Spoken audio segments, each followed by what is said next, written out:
لقد صدق الله رسوله الرؤيا بالحق لتدخلن المسجد الحرام إن شاء الله آمنين محلقين رؤوسكم ومقصرين لا تخافون فعلم ما لم تعلموا فجعل من دون ذلك فتحا قريبا هو الذي أرسل رسوله بالهدى ودين الحق ليظهره على الدين كله وكفى بالله شهيدا صدق الله العظيم۔ تلاوت میں مجھ سے غلطی ہو گئی، میں نے آخری رکوع کی جو پہلی آیت تھی وہ بھی تلاوت کی ہے، لیکن اصل میں ہمارا اس وقت کا مطالعہ جو ہے وہ اس آخری رکوع کی دوسری آیت سے اور اس کے بعد پھر تیسری آیت بھی اس میں شامل ہوگی۔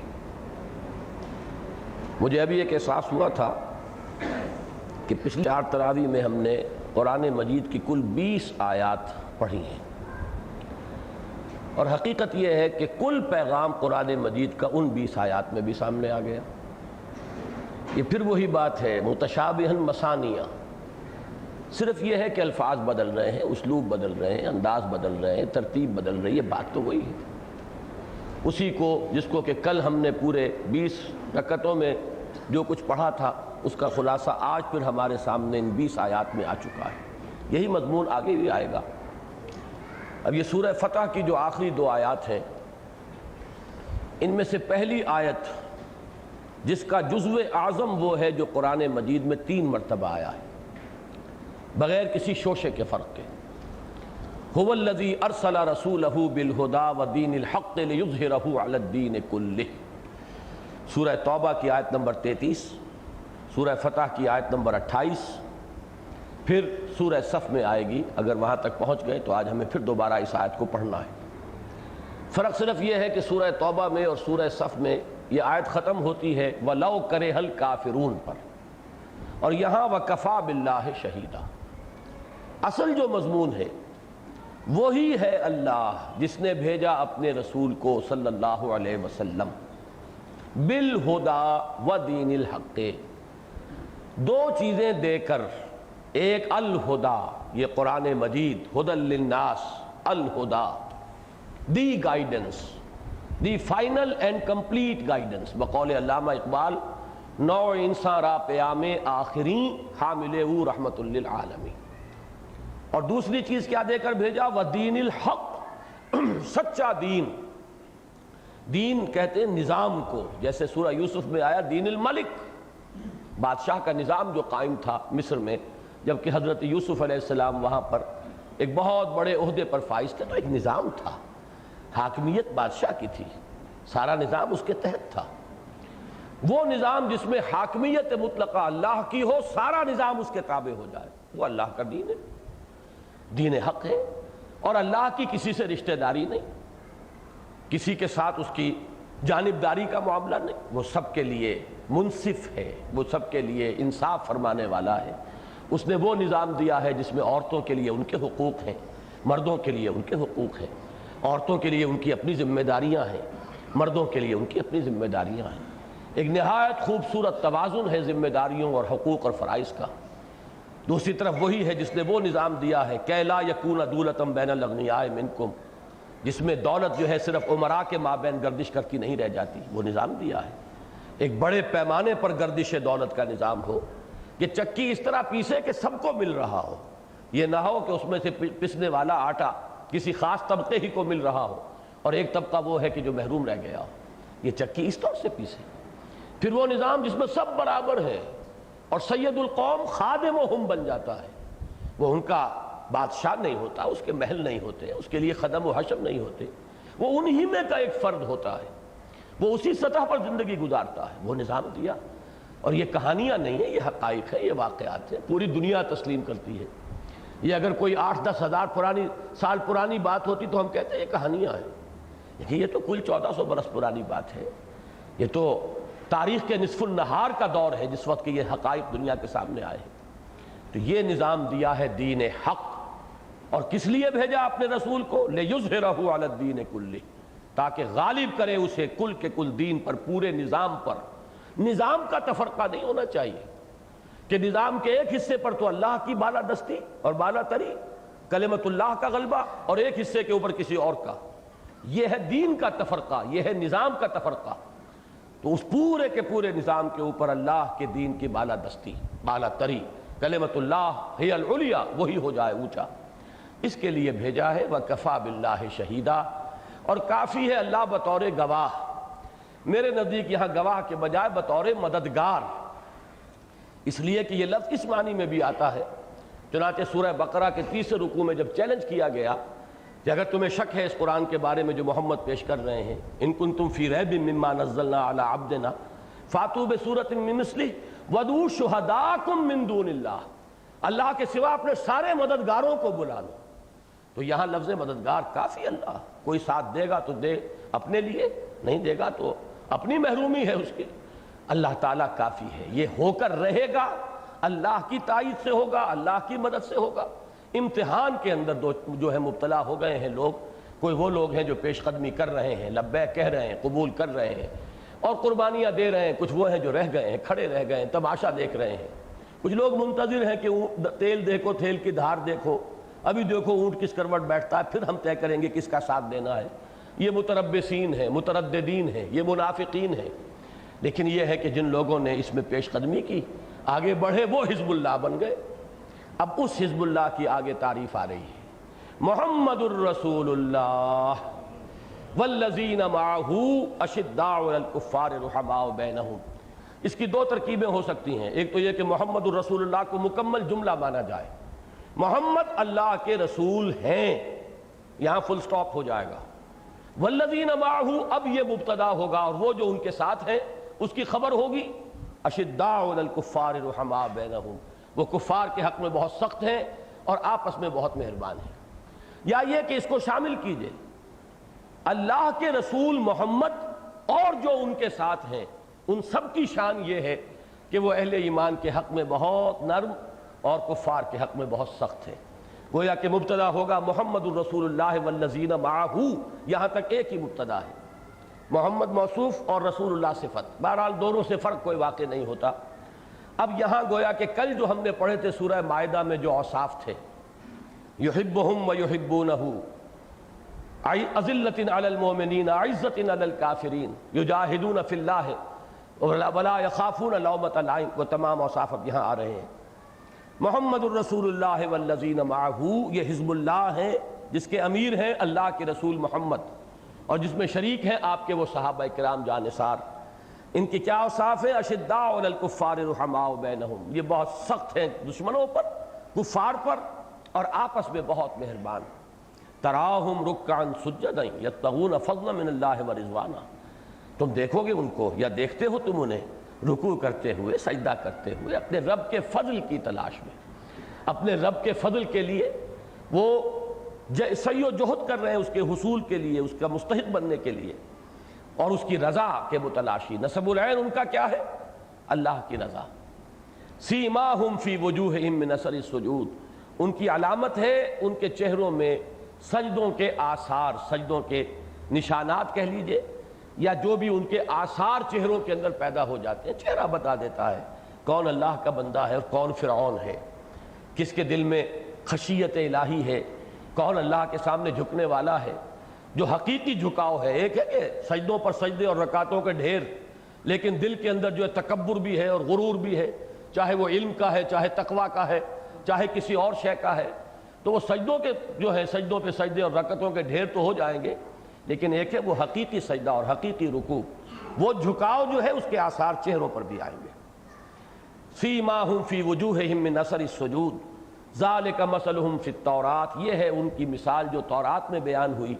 ومثلہم فی الانجیل، اگر اس کو ساتھ جوڑ کر کیا جائے تو ترجمہ ہوگا یہی مثال تھی ان کی تورات میں، یہی مثال تھی ان کی انجیل میں۔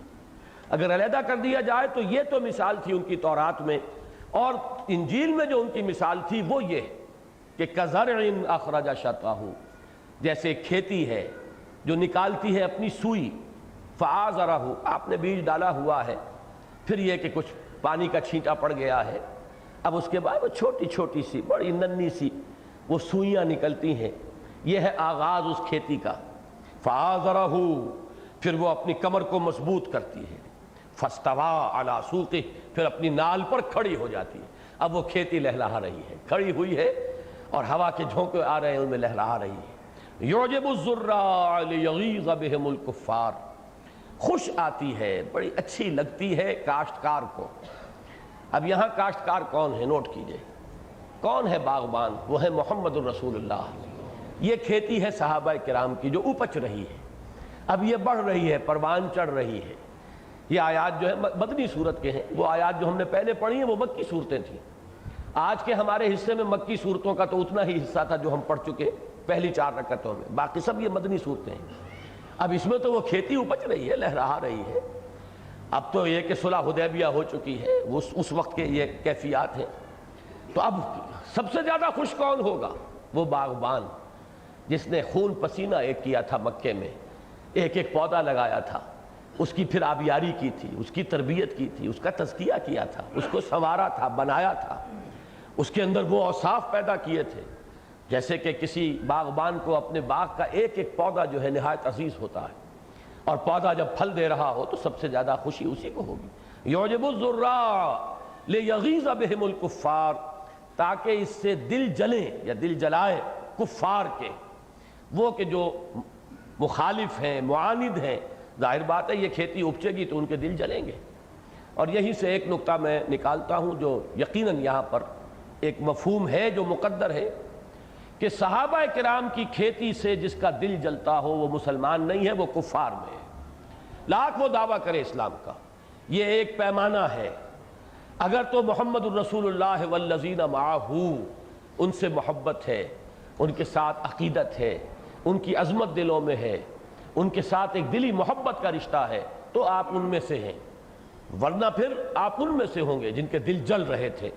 آج بھی اگر صحابہ کرام کی طرف سے وہ اصل قوت حضور کی جو دست و بازو بنے، اعوان و انصار بنے محمد الرسول اللہ کے، ظاہر بات ہے وہ 3-4 آدمی نہیں ہو سکتے۔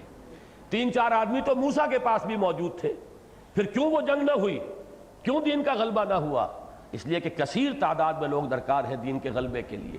2-4 آدمیوں کی بات نہیں، وہاں تو 2 رسول تھے، موسیٰ بھی اور ہارون بھی، اور کم سے کم 2 افراد تو اور موجود تھے۔ قرآن مجید کی شہادت ہے جنہوں نے لوگوں کو سمجھانے کی کوشش کی کہ وہ اللہ کا حکم مانو، رسول کا حکم مانو، اور جان ہتھیلی پر رکھو، میدان میں آ جاؤ۔ قوم نے انکار کر دیا تو معاملہ وہیں رک گیا۔ لہذا یہ نقطہ بہت اہم ہے۔ یعجب الزراع لیغیظ بہم الکفار، وعد اللہ الذین آمنوا وعملوا الصالحات منہم مغفرۃ واجرا عظیما۔ اللہ نے وعدہ کیا ہے پختہ ان لوگوں سے جو ایمان لائے ہیں، جنہوں نے نیک عمل کیے ہیں، کہ اللہ تعالیٰ ان کے لیے مغفرت اور اجر عظیم دونوں کا وعدہ کر رہا ہے۔ اللہ تعالیٰ ہمیں بھی ان کے نقش قدم پر چلنے کی توفیق عطا فرمائے۔ سورۃ الحجرات کی 2 آیات نکال لیں، 14 اور 15۔ یہاں وہ جہاد کی اہمیت اور حقیقت جو ہمارے دین میں ہے وہ کھل کر آ جائے گی، اس لیے کہ یہ جو حزب اللہ جس کے اوصاف وہاں ہم نے پڑھ لیے، یہ حزب اللہ جو ہے، میں پھر عرض کروں گا کہ وہ بھکشوؤں کی جماعت نہیں تھی، وہ تو مجاہدین کی جماعت تھی۔ یہ تو اوصاف ہیں ان کے ذاتی جو بیان کر دیے گئے، باقی تو کشمکش، جد و جہد، محنت، ایثار، قربانی، جو کل ہم نے سورہ آل عمران کی آیت کے اندر جو نقشہ دیکھا تھا، فالذین ہاجروا واخرجوا من دیارہم واوذوا فی سبیلی وقاتلوا وقتلوا، یہ نقشہ درکار ہے۔ اس کے بغیر تو دین غالب نہیں ہوگا۔ لِیُظْہِرَہُ عَلَى الدِّینِ کُلِّہِ کے لیے تو جان اور مال کی بازیاں لگانی ہوں گی۔ لہذا یہاں پر اب پانی کا پانی، دودھ کا دودھ علیحدہ کیا گیا کہ لوگوں جان لو، ایک ہے اسلام، ایک ہے ایمان۔ عام حالات میں یہ دونوں چیزیں ایک ہی سمجھی جاتی ہیں، مترادف معنی۔ جیسا کہ انگریزی میں کہتے ہیں کہ call the rose by any name it will smell as sweet۔ گلاب کا نام ہے، گلاب کا پودا، نام کچھ بھی رکھ لیں آپ، اس کی خوشبو تو وہی رہے گی۔ ایک شخص جو دل میں ایمان رکھتا ہے، عمل میں اللہ کی فرما برداری بھی ہے اور اللہ کے لیے تن من دھن کا لگا دینا بھی ہے، اسے مسلم کہہ لو، مومن کہہ لو، کیا فرق پڑتا ہے؟ لیکن ایک بات ہے کہ علیحدہ علیحدہ سمجھ لو، یہ 2 کیٹیگریز جدا ہیں۔ ایک شخص وہ ہے جو کہتا ہے اشہد ان لا الہ الا اللہ واشہد ان محمد رسول اللہ، ہم مسلمان تو اسے اسی وقت مان لیں گے، بشرطے کہ ہمیں کچھ اور معلوم نہ ہو۔ اگر یہ معلوم ہو کہ یہ شخص رسول کو تو مان رہا ہے لیکن رسول کی ختم نبوت کو نہیں مان رہا، تو ہم مسلمان نہیں مانیں گے۔ اگر یہ معلوم ہو جائے کہ یہ شخص اللہ کو تو مانتا ہے لیکن اللہ کے علی کل شیء قدیر ہونے کو نہیں مانتا تو بھی مسلمان نہیں مانیں گے. اللہ کی صفات اور رسالت کے ساتھ جو بھی متضمنات ہیں وہ ماننے پڑیں گے. اور اگر یہ معلوم ہو کہ بدبخت وہ یہ کہے کہ میں نے تو اللہ کو مانا تھا، رسول کو مانا تھا، میں نے آخرت کو کب مانا تھا، تو جب معلوم ہوگا کہ آخرت کا منکر ہے کافر ہو جائے گا. لیکن کچھ اور معلوم نہیں، ہمیں کچھ اور معلوم نہیں. عین حالت جنگ میں ایک شخص جو ہے جو کلمہ پڑھ دیتا اشہد ان لا الہ الا اللہ واشہد ان محمد رسول اللہ، he will have to be accepted as a Muslim. اسے ساری پروٹیکشن جو اسلام کی ہے وہ حاصل ہو جائے گی. تو ایک اسلام ہے لیکن ایک ہے ایمان. آخرت میں فیصلے ایمان کے بل پر ہوں گے. تو لوگوں اگر کوالیفائی کرنا چاہتے ہیں اس لفظ ایمان کے لیے کہ اللہ مانے کہ ہاں یہ میرا بندہ مومن ہے، تو اس کی کیا شرائط ہے اس کو سمجھ لو. تو یہ دو آیتیں اس مضمون پر قرآن مجید کا ذروۂ سلام ہے. ظاہر بات ہے جب میں سلیکشن کر رہا ہوں تو میں نے تو جو اہم ترین آیات ہیں انہی کا سلیکشن کیا ہے. فرمایا قالت الاعراب آمنا، یہ بدو کہتے ہیں ہم ایمان لے آئے. یہ بدو میں نے کہا ہے یہاں الاعراب میں جو الف لام ہے یہ معہود ذہنی کا ماننا پڑے گا، تمام نہیں. سورہ توبہ میں ہے بدوؤں میں بڑے صاحب ایمان لوگ بھی موجود تھے، مومن صادق بھی تھے.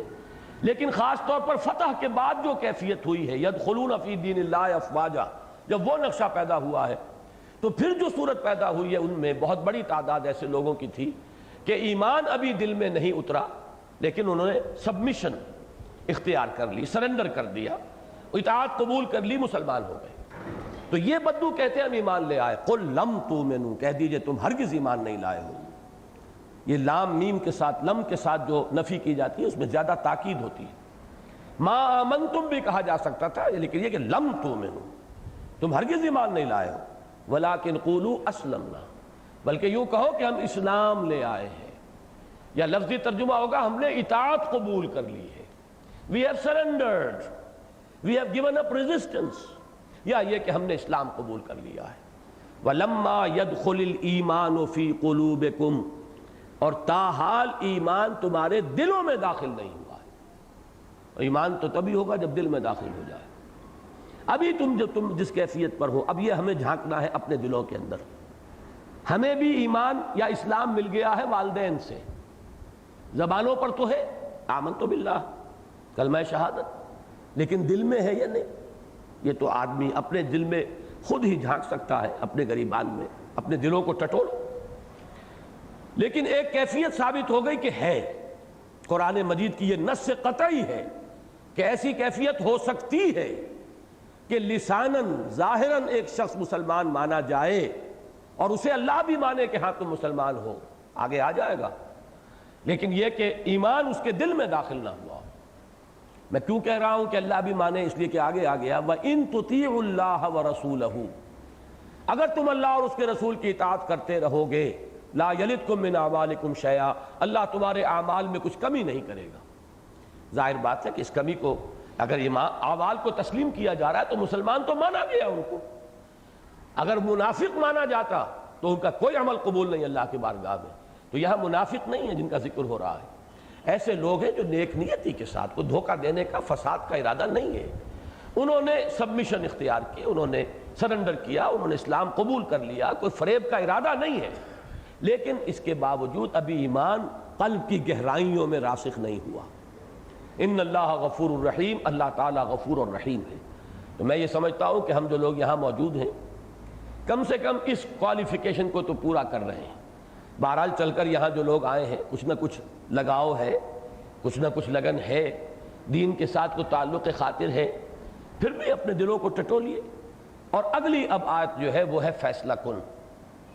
اگر کوئی شخص یہ چاہے، اور اللہ کرے کہ ہم میں سے ہر شخص چاہے کہ ہم صرف مسلم نہیں ہم تو مومن بنیں گے، یہ جذبہ ابھرے، یہ آرزو ہو، بڑی آرزو ہے. یہ آرزو اس شعر کے مصداق ہے کہ آرزو اول تو پیدا ہو نہیں سکتی، کہیں اور ہو جائے تو مر جاتی ہے یا رہتی ہے خام. یہ کبھی کبھی ابھرتی ہے قلب کی گہرائیوں سے، لیکن پھر دنیا کے مشاغل اور مصروفیات اور اپنے دھندے اور صبح شام کا ایک چکر، روٹین کا ایک چکر، وہ پھر ہمیں گم کر دیتا ہے، ہم اس کے اندر کھو جاتے ہیں. لیکن کبھی یہ جب ابھرتی ہے آرزو تو پھر اس کو پالنا چاہیے، اس کو پروان چڑھانا چاہیے. فرمایا اگر تم چاہتے ہو کہ تم اپنے آپ کو مومن تسلیم کراؤ تو سن لو، انما المومنون، یہ انما کلمہ حصر ہے، مومن تو صرف وہ ہے الذین آمنوا باللہ ورسولہ ثم لم یرتابوا، جو ایمان لائے اللہ پر اور اس کے رسول پر پھر شک میں ہرگز مبتلا نہیں ہوئے۔ یہ واحد جگہ ہے قرآن مجید کی جہاں پر کہ ایمان کے بعد اس شرط کا اضافہ کیا گیا اور کہیں نہیں ہوگا، اس لیے کہ یہاں ایمان حقیقی کو اب ڈیفائن کرنا ہے، اسلام سے علیحدہ کیٹیگری بنا کر ایمان حقیقی کو ڈیفائن کرنا ہے، لہذا اس میں ایمان کے لفظ پر اضافی شرط عائد کی گئی، الذین آمنوا باللہ ورسولہ ثم لم یرتابوا، وہ ایمان لائے اللہ پر اور اس کے رسول پر، اور یہ ایمان ایک یقین کی صورت اختیار کر گیا جس میں شکوک و شبہات کے کانٹے چبھے ہوئے نہیں رہے۔ اور یہ لفظ آئے گا آگے چل کر اگلے سبق میں بھی، سورہ حدید میں ابھی نوٹ کر لیجئے اس لفظ کو، یہاں پر ریب سے بنا ہے، ریب شک، ذالک الکتاب لا ریب فیہ، آپ میں سے کوئی شخص نہیں ہوگا جسے یہ آیت یاد نہ ہو۔ ریب شک، ارتیاب، شک میں پڑ جانا، ارتیابیت، سکیپٹسزم ایک باقاعدہ فلسفے کا اسکول آف تھاٹ ہے، شکوک و شبہات میں کچھ نہیں، حقیقت معلوم نہیں ہو سکتی، کہ کس نقصد ولک شاید بحکمت یہ معمارہ، یہ ہے ارتیابیت، ارتیاب، شک میں پڑ جانا۔ تو پہلی کوالیفیکیشن مومن کی کیا ہے کہ اس کا ایمان اس شکل کو، اس صورت کو اختیار کر لے جس میں شکوک کی کوئی شکل نہ رہی ہو، اور اس کا عملی مظہر کیا ہے، وَجَاهَدُوا بِأَمْوَالِهِمْ وَأَنفُسِهِمْ فِي سَبِيلِ اللَّهِ، اور انہوں نے جہاد کیا اپنے اموال کے ساتھ بھی، اپنی جانوں کے ساتھ بھی اللہ کی راہ میں۔ یہ ہے اس کا ثبوت عملی۔ دل میں تو میں بھی کہہ سکتا ہوں کوئی شک نہیں ہے، آپ بھی کہہ سکتے ہیں شک نہیں ہے، جو چاہے دعوے دار ہو جائے، لیکن اس دل کے اس شک نہ، اس ایمان کے جس میں شک نہیں ہے، اس ایمان کا گواہ عمل میں کیا ہے، وہ جہاد ہے۔ کتنی کچھ جان مار رہے ہیں اللہ کے لیے، اللہ کے دین کے لیے، کتنی کچھ قربانیاں دی ہیں، کتنا کچھ ایثار کیا ہے، کتنے کچھ اپنی انا کو قربان کیا ہے، کتنا کچھ اپنی انانیت کو سپریس کیا ہے، دبایا ہے۔ یہ ساری در حقیقت امتحانات ہیں، جان اور مال کا کتنا حصہ اس کام کے لیے وقف کیا ہے۔ وَجَاهَدُوا بِأَمْوَالِهِمْ وَأَنفُسِهِمْ فِي سَبِيلِ اللَّهِ أُولَٰئِكَ هُمُ الصَّادِقُونَ۔ یہ پھر اسلوب حصر پر شروع ہو رہی آیت شروع ہوئی اسلوب حصر، انما المومنون، ختم ہو رہی ہے، یعنی بریکٹ شروع بریکٹ بند، یہ دونوں بریکٹس جو ہے یہ حصر کی ہے۔ ایمان تو اسی کے اندر محصور ہے، ایمان تو اسی کے اندر ہوگا، دو شرطیں پوری ہوں تو ایمان ہے، ورنہ ایمان حقیقی نہیں ہے۔ اللہ تعالی ہمیں ایمان حقیقی سے بہرور فرمائے۔ اللہم حبب الینا الایمان وزینہ فی قلوبنا وکرہ الینا الکفر والفسوق والعصیان۔ اب چلیے 27ویں پارے کے آخر میں سورہ حدید۔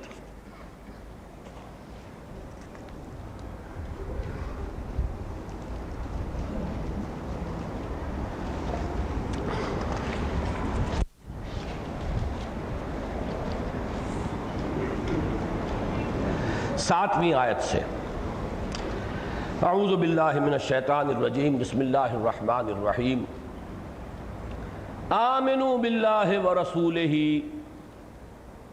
ایمان لاؤ اللہ پر اور اس کے رسول پر، وَأَنفِقُوا مِمَّا جَعَلَكُمْ مُسْتَخْلَفِينَ فِيهِ، اور خرچ کر دو اس سب میں سے جس میں اللہ نے تمہیں اختیار عطا فرمایا ہے۔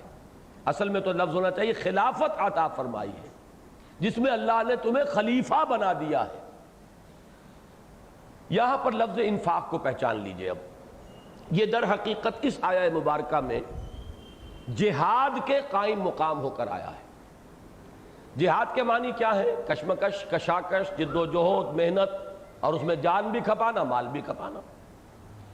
انفاق کسے کہتے ہیں؟ خرچ کرنے کو، کھپا دینے کو، صرف کر دینے کو۔ نفق الفرس، گھوڑا مر گیا، مر کھپ گیا بھی ہم کہتے ہیں، اور نفقت الدراہم، پیسے ختم ہو گئے۔ انفاق ختم کر دینا، لگا دینا، صرف کر دینا۔ جو کچھ ہم نے تمہیں دیا ہے، اب دیکھیے اس قدر جامع الفاظ ہیں یہ۔ مجھے اللہ نے ایک ذہن دیا ہے، صلاحیت دی ہے، مجھے اللہ نے ایک جسم دیا ہے، اس میں توانائی دی ہے، مجھے اللہ نے ایک عمر دی ہے جس میں مہلت ہے عمل کی، ایک خاص عمر کا دور ہے، جوانی کا دور ہے جس میں خصوصی قوتیں ہوتی ہیں۔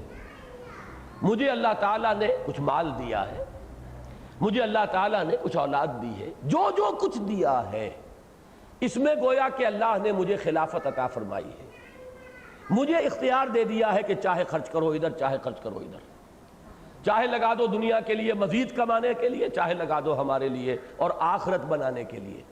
جو آیت ہم نے کل پڑھی تھی، ان اللہ اشترى من المؤمنین انفسهم واموالهم بان لهم الجنہ، ایک راستہ یہ ہے، ایمان کا راستہ یہ ہے کہ یہ سب کچھ دیا گیا کہ لگا دو، جان دی ہوئی اسی کی تھی، حق تو یہ ہے کہ حق ادا نہ ہوا، سب کچھ لگا دو۔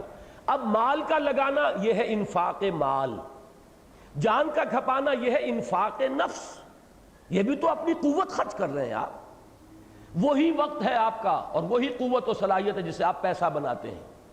ایک ڈاکٹر بیٹھ کر پیسہ بنا رہا ہے 1 گھنٹے کے اندر، آپ گن لیجئے وہ اتنا ہی پیسہ خرچ کر دے یا 1 گھنٹہ دے دے، مساوی ہے۔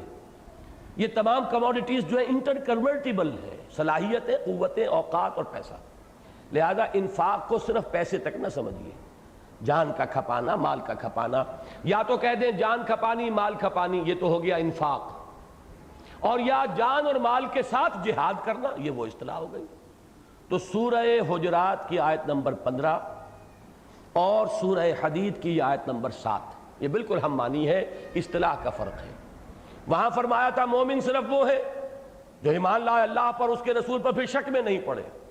یہاں فرمایا آمنوا باللہ ورسولہ، وہاں فرمایا وجاہدوا باموالہم وانفسہم فی سبیل اللہ، یہاں فرمایا وانفقوا مما جعلکم مستخلفین فیہ۔ 2 تقاضے ہیں، کامیابی کے 2 شرائط ہیں۔ فرمایا فالذین آمنوا منکم وانفقوا لہم اجر کبیر، تو جو تم میں سے یہ 2 تقاضے پورے کر دیں، ایمان بھی لے آئیں، کھپا بھی دیں، خرچ بھی کر دیں، جان بھی مال بھی، ان کے لیے بہت بڑا اجر ہے۔ اب اس کے بعد 2 آیتوں میں ڈانٹ پلائی ہے، تمہیں کیا ہو گیا ہے؟ تم ایمان کا دعویٰ کر رہے ہو، محبت رسول اور محبت خداوندی کے دعوے ہیں، بڑے بلند بانگ، کبھی آپ نعتیں سنیے تو معلوم ہوتا ہے کہ نعت پڑھنے والا یا نعت کہنے والا کیا اس کی کیفیت ہوگی، اس کا تو شاید ایک ایک لمحہ جو ہے اور ایک ایک وقت جو ہے، اس کا منٹ جو ہے وہ خرچ ہو رہا ہوگا اللہ کے دین کے لیے، لیکن نظر آئے گا کہ یہ سب قول ہی قول ہے۔ قولہم بافواہہم، یہ زبان کا جھاگ ہے، صرف منہ کا جھاگ ہے، کچھ بھی نہیں، حقیقت جو ہے اس کے اندر وجود ہی نہیں۔ اور یہ جو فن بن گیا، اس میں مقابلے ہوتے ہیں، مبالغہ آرائی کے مقابلے ہو رہے ہیں، کون اس کے اندر آگے بڑھتا ہے۔ یہ در حقیقت سب ہم اپنے جھوٹی تسکین اپنے آپ کو دینے کے لیے ہم نے مختلف صورتیں ایجاد کر لی ہیں۔ اصل اللہ کا دعویٰ ہے اور پھر تمہارا یہ طرز عمل، اور یہ ڈانٹ کن کو پلائی جا رہی ہے؟ بہرحال جو بھی تھے مسلمان اس کے مخاطب، وہ دور نبوی کے مسلمان ہیں، مخاطب اولین تو وہی ہیں، اگرچہ یہ صحیح ہے کہ ابو بکر اس کے مخاطب نہیں ہے، عمر مخاطب نہیں ہے، عثمان نہیں ہے، علی نہیں ہے، طلحہ نہیں ہے، زبیر نہیں ہے، لیکن کچھ لوگ تو تھے نا جن کے جوش جہاد میں کچھ کمی محسوس ہو رہی تھی، جن کے جذبہ انفاق کے اندر کچھ کمی کا احساس ہو رہا تھا، جس پر یہ ڈانٹ پلائی گئی۔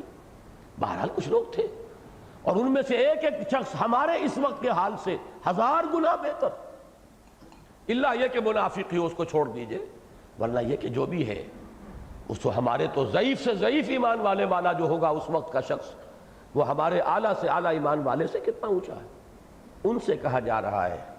تو اب اپنے اوپر ذرا قیاس کر لیجئے، کتاب دیگراں چہ رسد، ہمارا معاملہ کیا ہوگا؟ وَمَا لَكُمْ لَا تُؤْمِنُونَ بِاللَّهِ، تمہیں کیا ہو گیا ہے، اللہ پر ایمان کیوں نہیں رکھتے؟ وَالرَّسُولُ يَدْعُوكُمْ لِتُؤْمِنُوا بِرَبِّكُمْ، حالانکہ رسول تمہیں بلا رہے ہیں، پکار رہے ہیں کہ ایمان رکھو، اعتماد کرو، توکل کرو اپنے رب پر۔ وَقَدْ أَخَذَ مِيثَاقَكُمْ إِن كُنتُم مُؤْمِنِينَ، اور اگر تم حقیقتاً مومن ہو تو اللہ تم سے عہد لے چکا، قول و قرار تو ہو چکا، یہ جان تمہاری ہے ہی نہیں، یہ مال تمہارا ہے ہی نہیں۔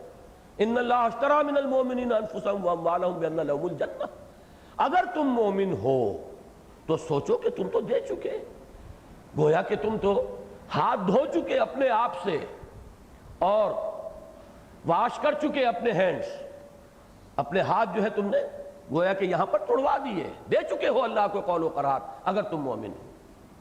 اس کے بعد رہنمائی بھی کر دی کہ اگر کہیں ایمان کی کوئی کمزوری محسوس ہو رہی ہے تو کدھر رجوع کریں، کہاں جائیں، کہاں سے وہ ایمان کے استحکام اور ایمان کی تقویت کا سامان فراہم کریں، یہ جن سے نایاب کس دکان سے ملتی ہے اس کی بھی نشاندہی کروا دی۔ هو الذی ينزل على عبده آیات بینات لیخرجکم من الظلمات الى النور، وہی ہے پروردگار تمہارا لارڈ، تمہارا مالک، تمہارا رب، جو نازل فرما رہا ہے اپنے بندے پر صلی اللہ علیہ وسلم یہ آیات بینات، یہ روشن آیات قرآن مجید کی، تاکہ نکالے تمہیں اندھیروں سے روشنی کی طرف۔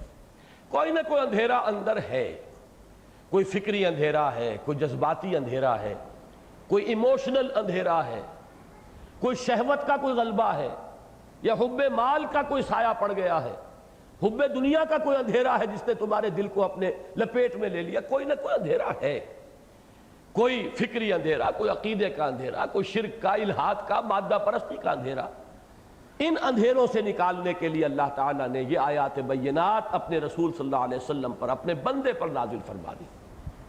وہ جنس نہیں ایمان جسے لے آئیں دکانیں فلسفہ سے، ڈھونڈے سے ملے گی عاقل کو یہ قرآن کے سی پاروں میں۔ ذوف محسوس ہو رہا ہے تو کوئی حرج نہیں، آؤ پڑھو، قرآن میں ہو غوطہ اے مرد مسلمان، یہاں سے تمہیں وہ موتی ملیں گے ایمان کے اور یقین کے۔ وَإِنَّ اللَّهَ بِكُمْ لَرَؤُوفٌ الرَّحِيمٌ، اور یقیناً اللہ تمہارے حق میں بہت رؤوف ہے اور بہت رحیم ہے، بڑا مہربان، بہت رحم فرمانے والا، اور اس کی رحمت کا سب سے بڑا مظہر عتم یہ قرآن مجید ہے۔ الرحمن علم القرآن۔ اب دو آیتیں آئیں گی دوسرے اعتبار سے، دو چیزیں تھیں نا، ایمان لا اور کھپا دو۔ اب کیوں ایمان نہیں لا رہے؟ کیوں ایمان کا تقاضا پورا نہیں کر رہے؟ ایمان میں کمزوری محسوس ہو رہی ہے تو جاؤ قرآن مجید کی طرف رجوع کرو۔ اور پھر کیوں خرچ نہیں کر رہے؟ وَمَا لَكُمْ أَلَّا تُنْفِقُوا فِي سَبِيلِ اللَّهِ، تمہیں کیا ہو گیا ہے؟ کیوں خرچ نہیں کرتے اللہ کی راہ میں؟ اور یہ خرچ پھر ذہن میں رکھیے، جان اور مال دونوں کو، انفاق مال اور بذل نفس۔ بذل کے معنی بھی خرچ کرنا ہے، بذل نفس، اپنے نفس کو لگانا، کھپانا، انویسٹ کرنا۔ کیوں نہیں کر رہے؟ کیا وجہ ہے؟ کیوں یہ طبیعت میں ہچکچاہٹ ہے؟ وَمَا لَكُمْ أَلَّا تُنْفِقُوا فِي سَبِيلِ اللَّهِ وَلِلَّهِ مِيرَاثُ السَّمَاوَاتِ وَالْأَرْضِ، حالانکہ آسمانوں اور زمین کی وراثت بالآخر تو اللہ ہی کے لیے ہے۔ یہ عارضی تمہارے ہاتھ میں ہے نا، آج کچھ تمہارے پاس ہے، کل تمہارے کسی جانشین کے پاس ہوگا، پرسوں ہو سکتا ہے کسی اور کے پاس ہو۔ یہ تو چینجنگ ہینڈز والا مسئلہ ہے، بالآخر کس کے لیے رہ جائے گا؟ صرف اللہ کے لیے۔ وارث حقیقی الوارث وہی تو ہے نا۔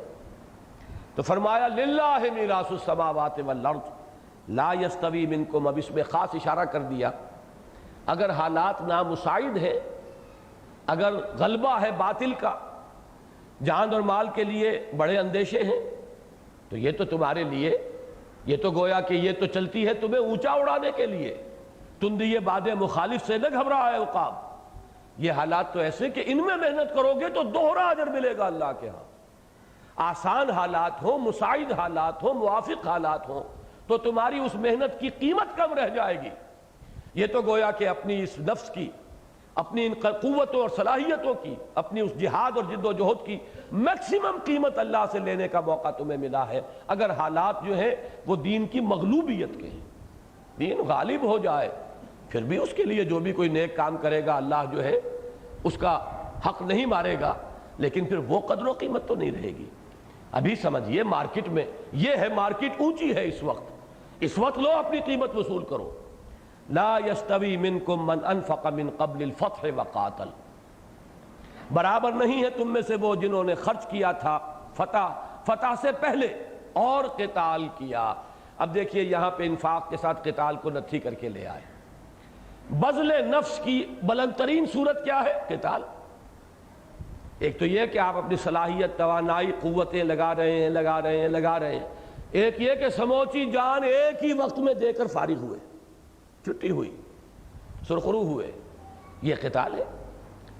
تو لا یستوی منکم، تم میں سے وہ برابر نہیں ہے جنہوں نے کہ فتح سے پہلے انفاق کیا تھا اور قتال کیا تھا، اولئک اعظم درجۃ من الذین انفقوا من بعد وقاتلوا، وہ بہت بلند مرتبت ہیں درجے میں ان لوگوں سے جنہوں نے قتال کیا اور انفاق کیا بعد میں۔ وَكُلًّا وَعَدَ اللَّهُ الْحُسْنَى، ویسے اللہ کا سب سے وعدہ بہت عمدہ ہے، جس وقت میں کوئی کرے بہت اچھا اجر دے گا اللہ، خلوص سے کر رہا ہو، اخلاص سے کر رہا ہو، لیکن یہ کہ حالات کے فرق کی وجہ سے قیمتوں کا فرق جو ہے اور اجر و ثواب کا درجہ جو ہے وہ متفاوت ہو جائے گا۔ واللہ بما تعملون خبیر، اور جو کچھ تم کر رہے ہو اللہ اسے دیکھ رہا ہے۔ من ذا الذی یقرض اللہ قرضا حسنا فیضاعفہ لہ ولہ اجر کریم، یہ اب دوسری آیت آ گئی اسی مضمون پر۔ کون ہے تم میں سے، یہ بڑا چیلنجنگ انداز ہے، کون، مجھے تو غالب کا ہمیشہ وہ شعر یاد آ جاتا ہے کہ کون ہوتا ہے حریف میں مرد افغن عشق، ہے مقرر لب ساقی پہ صلاح میرے بعد۔ اب کون ہے جو میدان میں آئے، کون ہے جو اللہ کو قرض حسنہ دینے کے لیے تیار ہو، جس میں اتنا بل بوتا ہو، اتنا اعتماد ہو اللہ پر، اتنا اللہ کا یقین ہو کہ وہ اس کو قرض حسنہ دے، اپنا مال اس کے لیے دے، کھپائے لگائے۔ من ذا الذی یقرض اللہ قرضا حسنا فیضاعفہ لہ، تو اللہ اس کو بڑھاتا رہے، دگنا کرے اس کے لیے، وَلَهُ أَجْرٌ کریم، اور اس کے لیے ہے بہت باعزت اجر۔ یوم تری المؤمنین والمؤمنات، اس اجر کریم کے ظاہر ہونے کا وقت کون سا ہوگا؟ یہ یوم جو ہے یہ منصوب ہے ظرفیت کی بنیاد پر۔ کب ملے گا یہ اجر؟ جب تم دیکھو گے اس دن، جس دن کہ تم دیکھو گے مومن مردوں اور مومن عورتوں کو، یسعی نورہم بین ایدیہم و بایمانہم، ان کا نور دوڑتا ہوا ہوگا ان کے سامنے اور داہنی طرف۔ یہ میدان حشر کا کوئی مرحلہ ہے جسے ہم پل صراط سے تعبیر کرتے ہیں، اور یہ نقشہ سورہ حدید میں بھی ہے، یہ نقشہ پھر سورہ تحریم میں بھی آتا ہے جو اس سلسلے کی آخری صورت ہے۔ مدنی صورتیں یہ 10 آئی ہیں، پہلی یہ ہے اور 10ویں ہے سورہ تحریم، اس میں بھی ہے۔ یوم لا یخزی اللہ النبی والذین آمنوا معہ نورہم یسعی بین ایدیہم و بایمانہم۔ اس کا جو بھی مطلب سمجھ میں آیا ہے وہ میں عرض کر رہا ہوں، ویسے تو یہ آیات متشابہات میں سے ہے، اس وقت کا نقشہ ہم اس وقت سمجھ نہیں سکتے، لیکن محسوس ہوتا ہے کہ یہ ایمان حقیقی جو ہے اس کا محل یہ قلب ہے۔ اس قلب سے وہ روشنی پھوٹے گی قیامت کے دن، وہ نور، اور اعمال صالحہ کا کمانے والا یہ داہنا ہاتھ ہے۔ جو بھی نیک اعمال کمائے ہیں اس کی کوئی نیکی ہے جو ہمارے اندر جذب ہو رہی ہے، ہمارے باطن میں اس وقت وہ ظاہر نہیں ہو رہی، قیامت میں ظاہر ہو جائے گی۔ ایمان نور ہے، جیسا کہ ہم نے کل پڑھا، اللہ نور السماوات والارض مثل نورہ کمشکاۃ فیہا مصباح، وہ نور ہے لیکن اس وقت وہ نور ظاہر نہیں ہو رہا۔ قیامت میں اس وقت اس مرحلے پر ایسا ہوگا کہ جن کے پاس وہ ایمان ہے ان کا نور آگے کی طرف، اور جو اعمال صالحہ ہیں ان کا نور داہنی طرف، آگے آگے۔ اور یہ پل صراط کا کوئی مرحلہ ہے جسے ہم پل صراط کہتے ہیں، جس پر سے گزارا جائے گا تمام ان لوگوں کو جو دنیا میں مسلمان شمار ہوتے تھے، جن میں گڑبڑ تھے، مومن صادق بھی اور منافق بھی ملے جلے تھے دنیا میں۔ یہاں اب چھلنی لگانی ہے کہ مومن صادق جو ہے وہ نکل جائے، اور جو وہ منافق ہیں ٹھوکریں کھا کر گرے اور جہنم کے اندر ان کا جو ہے وہ انجام ہو۔ یہ نقشہ ہے جس دن کہ تم دیکھو گے مومن مردوں اور مومن عورتوں کو دوڑتا ہوا ہوگا ان کا نور ان کے آگے اور ان کے داہنی طرف۔ بشراکم الیوم جنات تجری من تحتہا الانہار، کہہ دیا جائے گا اس دن، بشارت دی جائے گی، کہا جائے گا آج تمہارے لیے بشارت ہے ان باغات کی جن کے دامن میں ندیاں بہتی ہیں، خالدین فیہا، اس میں تم ہمیشہ ہمیش رہو گے۔ ذالک ھو الفوز العظیم، یہی ہے بہت بڑی کامیابی۔ اب وہ جو چھلنی لگانی مقصود ہے اس کا دوسرا پہلو، آپ چھلنے لگاتے ہیں نا کہ 1 انچ اوپر کی بجری جو ہے وہ اوپر رہ جائے گی اور چھوٹی نیچے نکل جائے گی، یہ چھلنی ہے وہ پل صراط کی۔ جن کے پاس وہ ایمان کی اور اعمال صالحہ کی روشنی ہے وہ اس گپ اندھیرے میں راستہ دیکھتے ہوئے گزر جائیں گے، اور جن کے پاس نہیں ہے ٹھوکریں کھاتے ہوئے گر کے رہ جائیں گے۔ البتہ پکاریں گے ذرا اپنے ان مسلمان اہل ایمان ساتھیوں کو جو دنیا میں تو ساتھ ہی تھے۔ یوم یقول المنافقون والمنافقات للذین آمنوا انظرونا نقتبس من نورکم، جس دن کے کہیں گے منافق مرد اور منافق عورتیں اہل ایمان سے، ذرا مہلت دو، ذرا رکو، ہم بھی تمہاری روشنی سے استفادہ کر لیں۔ یہ نقشہ بالکل ذہن میں لے آئیے، اندھیری رات ہو اور کسی پگڈنڈی پر سے آپ کو گزرنا ہے اور کسی کے پاس ٹارچ ہے یا لالٹین ہے، وہ تیزی سے بڑھتا جا رہا ہے، تو دوسرے کہیں گے بھائی ذرا ٹھہرو میاں، یہ روشنی جو ہے اس سے ہمیں بھی راستہ دیکھنا ہے، کہاں بھاگے جا رہے ہو، تو اس لیے ذرا آہستہ چلو کہ ہم بھی ساتھ چلیں۔ بالکل وہ نقشہ ہے کہ تمہارے نور سے ہم بھی فائدہ اٹھا لیں۔ ہم تو تہی دست ہیں، نہ ایمان تھا نہ انفاق تھا، نہ انفاق کی روشنی جو داہنی طرف ہوتی اور نہ وہ ایمان کے جو سامنے ہوتا، لہذا ذرا تم رکو تاکہ ہم تمہارے نور سے فائدہ اٹھائیں۔ نقتبس من نورکم قیل ارجعوا وراءکم فالتمسوا نورا، کہہ دیا جائے گا لوٹ جاؤ پیچھے کی طرف، پیچھے سے مراد دنیا، اور تلاش کرو نور، یعنی اگر ممکن ہے، اس لیے کہ یہ نور ایمان وہاں کمایا گیا ہے، تحصیل ایمان دنیا میں کی گئی تھی، یہاں نہیں، یہ نور وہاں کسب کیا گیا تھا، انفاق وہاں کیا گیا تھا، وہاں سے نور ملا ہے۔ اگر ہے کوئی امکان تو لوٹ جاؤ پیچھے، دنیا میں واپس جاؤ، پھر قربانیاں پیش کرو، پھر ذرا انفاق اور ایمان کے ذرا مظاہرے ہیں وہ کرو، تو پھر یہ کہ نور مل جائے گا، یہاں نور نہیں ملتا۔ فَضُرِبَ بَيْنَهُمْ بِسُورٍ لَهُ بَابٍ، اسی اثناء میں ان کے مابین ایک فصیل حائل کر دی جائے گی جس میں ایک دروازہ ہوگا، اس فصیل کے اندر باطنہ فیہ الرحمہ، اس میں رحمت خداوندی کا نزول شروع ہو جائے گا، وظاہرہ من قبلہ العذاب، اور اس کے باہر کی طرف سامنے عذاب الہی کا نزول۔ یہ جہنم کی شکل اختیار کرے گی، وہ جنت کی صورت اختیار کرے گی۔ ینادونہم الم نکم معکم، یہ ہے کانٹے کی آیت۔ کاش کہ آج اس آیت کو آپ سمجھ کر اٹھیں۔ نفاق درجہ بدرجہ کیسے بڑھتا ہے اور ایمان پر کیسے اس کا ڈاکہ پڑتا ہے، اس کو یہاں سمجھ لیجئے۔ ینادونہم الم نکم معکم، وہ پکار کر کہیں گے کیا ہم تمہارے ساتھ نہ تھے؟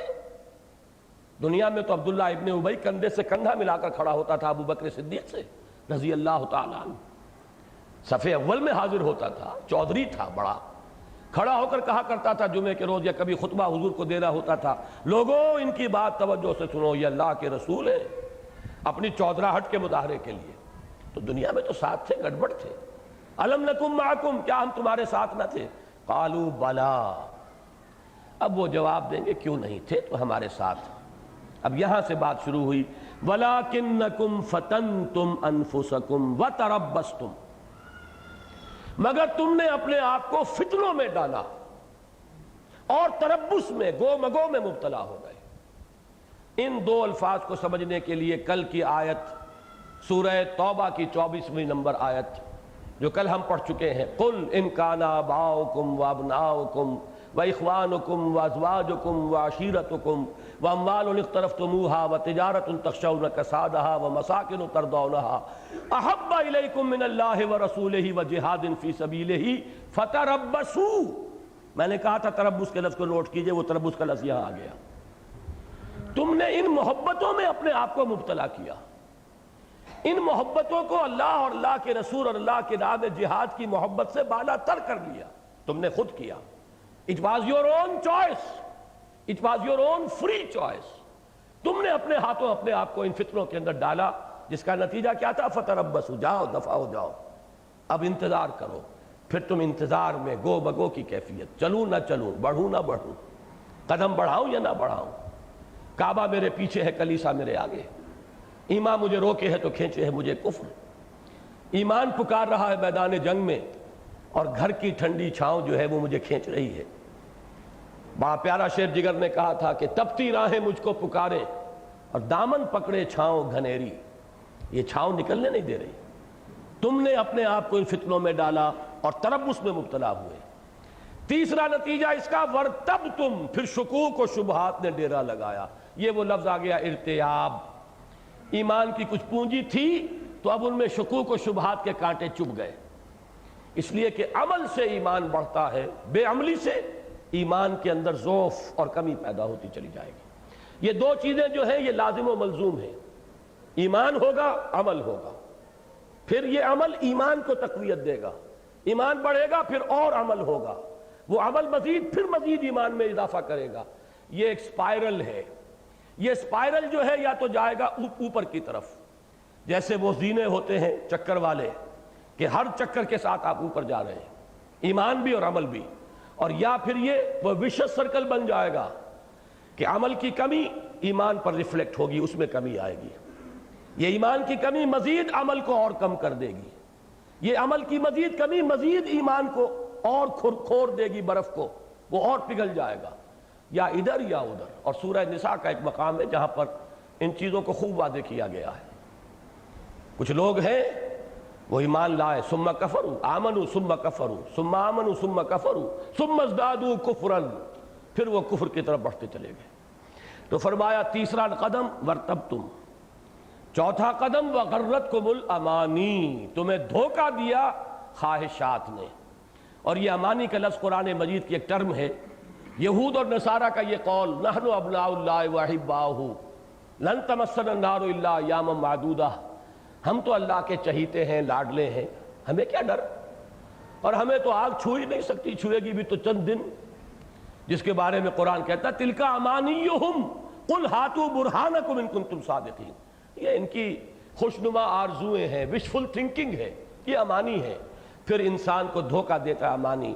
اللہ بڑا نکتہ نواز ہے، اللہ بڑا ہی غفور ہے، بڑا رحیم ہے، بخشنے والا ہے، خطاؤں سے درگزر فرمانے والا ہے، اور یہ کہ بہرحال کچھ بھی ہے آخر کلمہ گو ہے، جو کچھ بھی ہے لیکن تیرے محبوب کی امت میں ہے۔ یہ امانی کہ اس کی وجہ سے بھی ہمارا کوئی کریڈٹ ہے، ہمیں ہمارا کوئی کلیم بنتا ہے، یہ چیزیں اور لوری دے دے کر تھپک تھپک کر سلاتی ہیں کہ خواب سے بیدار ہوتا ہے ذرا محکوم، اگر پھر سلا دیتی ہے اس کو حکمراں کی ساحری، اور وہ بدبخت شیطان آخر میں آیا غرتکم الامانی حتی جاء امر اللہ وغرکم باللہ الغرور، اور تمہیں خوب دھوکہ دیا اللہ پر اس دھوکے باز نے۔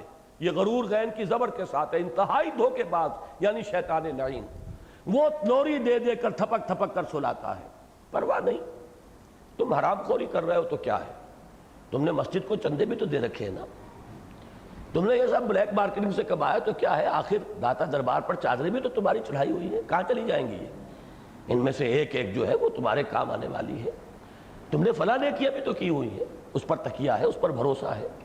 اور پھر یہ کہ چلو کچھ بھی ہے، اللہ تو بڑا بخشنے والا ہے، اس کی رحمت کے امیدوار بنو، کچھ بھی ہو لیکن آخر کسی کی امتی ہو، تو کیا اس کی شفاعت تمہیں نہیں مل جائے گی؟ یہ ہے وہ دغا باز کہ خواب سے بیدار ہوتا ہے ذرا محکوم، اگر پھر سلا دیتی ہے اس کو حکمراں کی ساحری۔ یہاں پر ایک لفظ اور آیا تھا بیچ میں حتی جاء امر اللہ، اس آیت میں بھی کیا تھا فتربصوا حتی یاتی اللہ بامرہ واللہ لا یہدی القوم الفاسقین۔ اگر وہ 8 محبتیں تمہارے دل پر زیادہ قبضہ کر چکی ہے ان 3 محبتوں سے، تو جاؤ دفع ہو جاؤ، انتظار کرو یہاں تک کہ اللہ اپنا فیصلہ سنا دے، اور اللہ ایسے فاسقوں کو ہدایت نہیں دیتا۔ اس آیت کی روشنی میں اس آیت کو سمجھیں گے تو یہ نفاق کے موضوع پر قرآن مجید کی عظیم ترین آیت ہے۔ یہ درجہ بدرجہ نفسیاتی طور پر یہ کس طرح انسان پستی میں گرتا ہے، کس طرح یہ پسپائی ہو رہی ہے، یہ اسپائرل بیکورڈ جو چل رہا ہے، اس میں کون کون سے مراحل آتے ہیں، اس کے بعد اس کا انجام کیا ہے، فَالْيَوْمَ لَا يُؤْخَذُ مِنْكُمْ فِدْيَةٌ، تو آج کے دن نہ تم سے کوئی فدیہ قبول کیا جائے گا، وَلَا مِنَ الَّذِينَ كَفَرُوا، اور نہ ان کافروں سے۔ یعنی دنیا میں تم مسلمانوں کے ساتھ، اہل ایمان کے ساتھ گڑبڑ تھے، اب یہاں چھلنی لگ گئی، اہل ایمان تو ہو گئے، اپنا نور لے کر گئے، اب تمہارا انجام ہوگا یہاں کافروں کے ساتھ۔ فَالْيَوْمَ لَا يُؤْخَذُ مِنْكُمْ فِدْيَةٌ وَلَا مِنَ الَّذِينَ كَفَرُوا مَأْوَاكُمُ النَّارُ، تم سب کا ٹھکانہ آگ ہے، ہِیَ مَوْلَاكُمْ۔ قرآن مجید میں کہیں کہیں طنز بھی ہے، وہ معلوم ہوتا ہے کہ طنز بھی ادب کی ایک صنف ہے، وہی تمہاری حمایتی ہے، مددگار ہے، غمخوار ہے۔ اب اس آگ ہی سے کوئی دکھ درد کرنا ہو تو اسی سے کرو، کوئی اگر دل جوئی مطلوب ہے تو وہ بھی وہی کرے گی، ہی مولاکم، وہی تمہاری رفیق، دم ساز، حمایتی، پشت پناہ، مددگار، تمہارا درد بانٹنے والی اگر ہے تو یہی آگ ہے۔ وَبِئْسَ الْمَصِيرُ، اور وہ بہت ہی برا ٹھکانہ ہے۔ اللہ تعالی ہمیں اس انجام سے بچائے۔ اللہم طہر قلوبنا من النفاق واعمالنا من الرياء والسنتنا من الكذب واعیننا من الخیانہ فإنک تعلم خائنۃ الاعین وما تخفی الصدور۔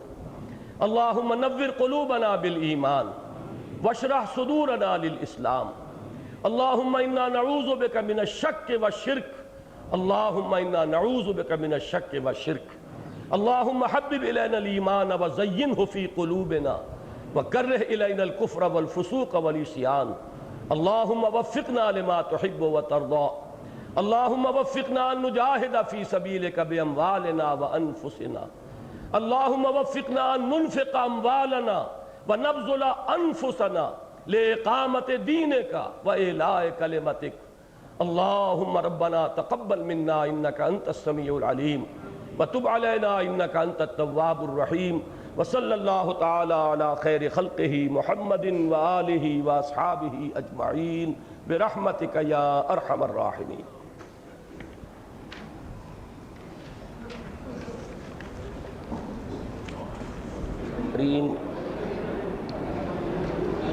اب آئندہ 4 رکعتوں میں انشاءاللہ پہلی رکعت میں سورہ حدید ہی کی 3 آیات ہم پڑھیں گے، آیات نمبر 22، 23، 24 اور 25، گویا کہ 5 آیات، اور اس کے بعد بقیہ 3 رکعتوں میں پوری سورہ صف انشاءاللہ العزیز۔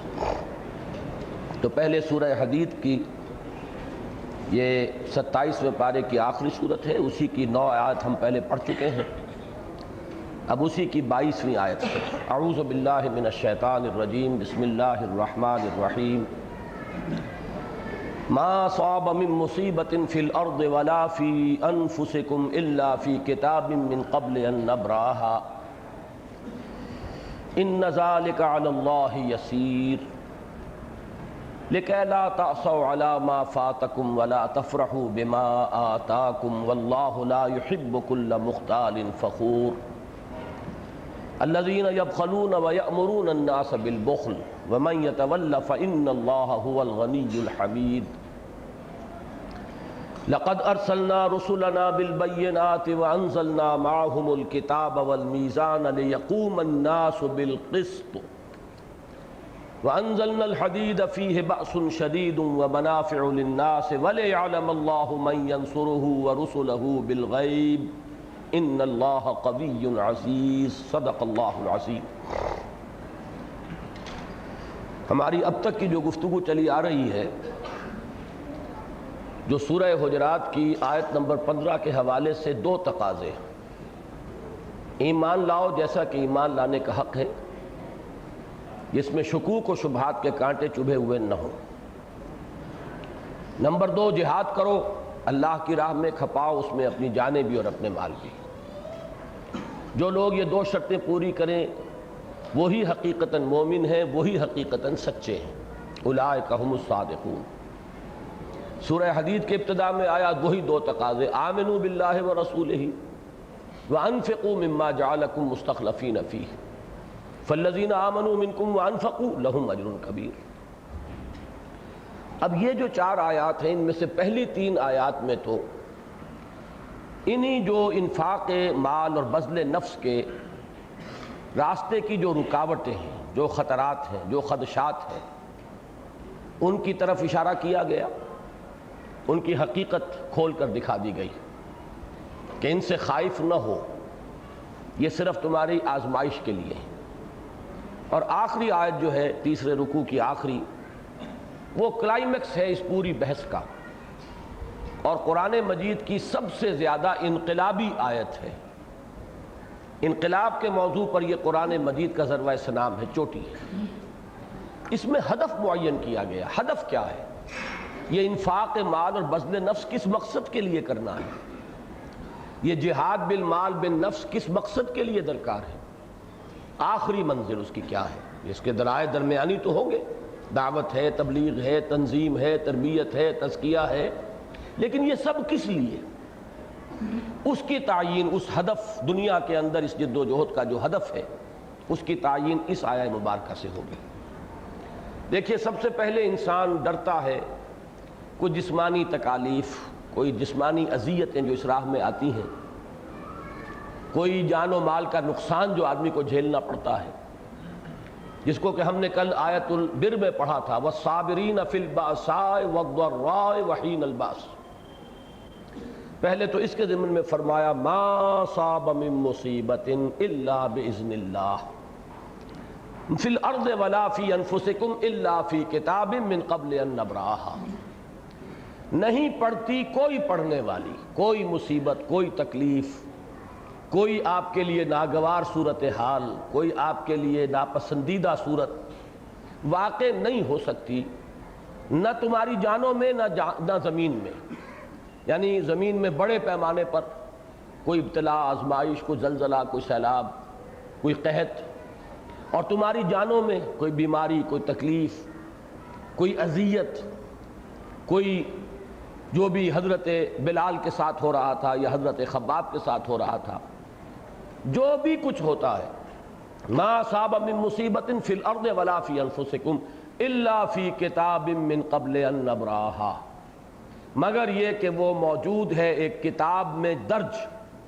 اس سے پہلے کہ ہم اسے ظاہر کریں، اسے دنیا میں ہم اس کو پیدا کریں۔ یہ باری جو ہے اللہ کا نام ہے، الباری، الخالق البارئ المصور، یہ نبرأها اس سے بنا ہے، یعنی جو بھی واقعہ اس دنیا میں ظہور پذیر ہوتا ہے علم خداوندی میں وہ ازل سے موجود ہے۔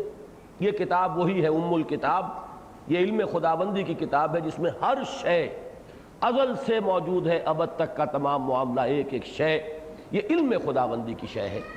لہذا جو کچھ ہو رہا ہے وہ اللہ کے علم کے بغیر، اس کے اذن کے بغیر نہیں ہے۔ ان ذالک علی اللہ یسیر، یہ اللہ پر بہت آسان ہے، یعنی اللہ کے علم کا یہ احاطہ ہمارے لیے اس کا تصور محال ہے، لیکن اللہ کی شان کو سامنے رکھو تو اس کے لیے، اس کے تو شایان شان ہی یہ ہے کہ اس کا علم اتنا کامل ہو کہ عالم ما کان و ما یکون ہو، اور آنے واحد میں وہ علم موجود ہو۔ لِكَيْ لَا تَأْسَوْا عَلَىٰ مَا فَاتَكُمْ، اب اس کا نتیجہ جو نکلنا چاہیے وہ کیا ہے؟ اس کو تو آدمی فوراً قبول کر لے گا کہ ہاں یہ تو ایمان کا تقاضا ہے، واقعتاً یہ تو بات تو درست ہے، صحیح ہے، لیکن نتیجہ کیا نکلنا چاہیے؟ تاکہ تم افسوس نہ کیا کرو اس پر جو تم سے چھوٹ جائے، جاتا رہے، فوت ہو جائے، موقع ہاتھ سے نکل گیا، کوئی اور شے آپ کے ہاتھ سے جاتی رہی، کوئی عزیز فوت ہو گیا، کوئی آپ کا مال جو ہے جاتا رہا، اس کا نقصان ہو گیا۔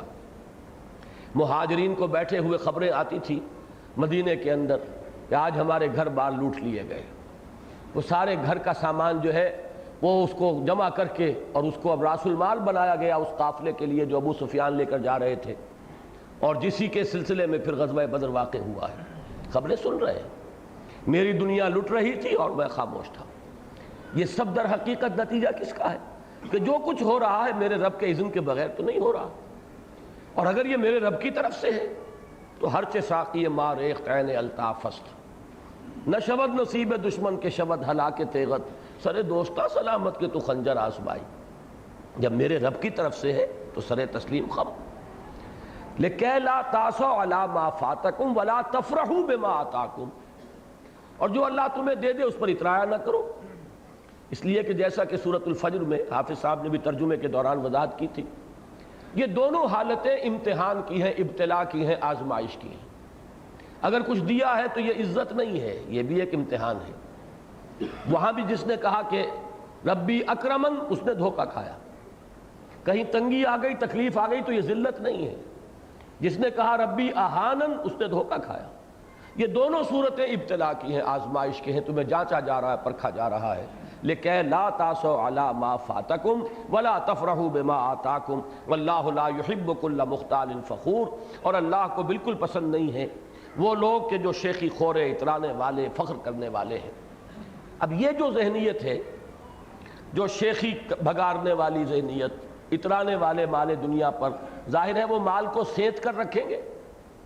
جب وہی ان کے لیے بنیاد ہے عزت کی تو اس کو وہ خرچ نہیں کریں گے، اس کو جمع کریں گے۔ لہذا اگلی آیت میں نتیجہ بیان کر دیا، الذین یبخلون ویامرون الناس بالبخل، جو لوگ کہ خود بخل سے کام لیتے ہیں اور لوگوں کو بھی بخل ہی کا مشورہ دیتے ہیں۔ جیسے کل سورہ عنکبوت میں آیا تھا، اتبعوا سبیلنا ولنحمل خطایاکم، تم خام خواہ جو ہے دیوانے ہو گئے ہو، فینیٹک ہو گئے ہو، تمہیں اپنے مستقبل کا کوئی خیال نہیں ہے، اپنے بچوں کی کوئی فکر نہیں ہے، اپنے کیریئر کا کوئی خیال نہیں رہا ہے، تم نے ہمتن اپنے آپ کو جو ہے اس کے اندر جھونک دیا اس جد و جہد کے اندر. تو یہ ساری چیزیں جو ہیں بہت ہی ناصحانہ انداز میں یامرون الناس بالبخل. بھائی سب کچھ لگا نہیں دینا چاہیے, کچھ سنبھال کے بھی رکھنا چاہیے, کچھ آڑے وقت کے لیے بھی ضرورت ہوتی ہے.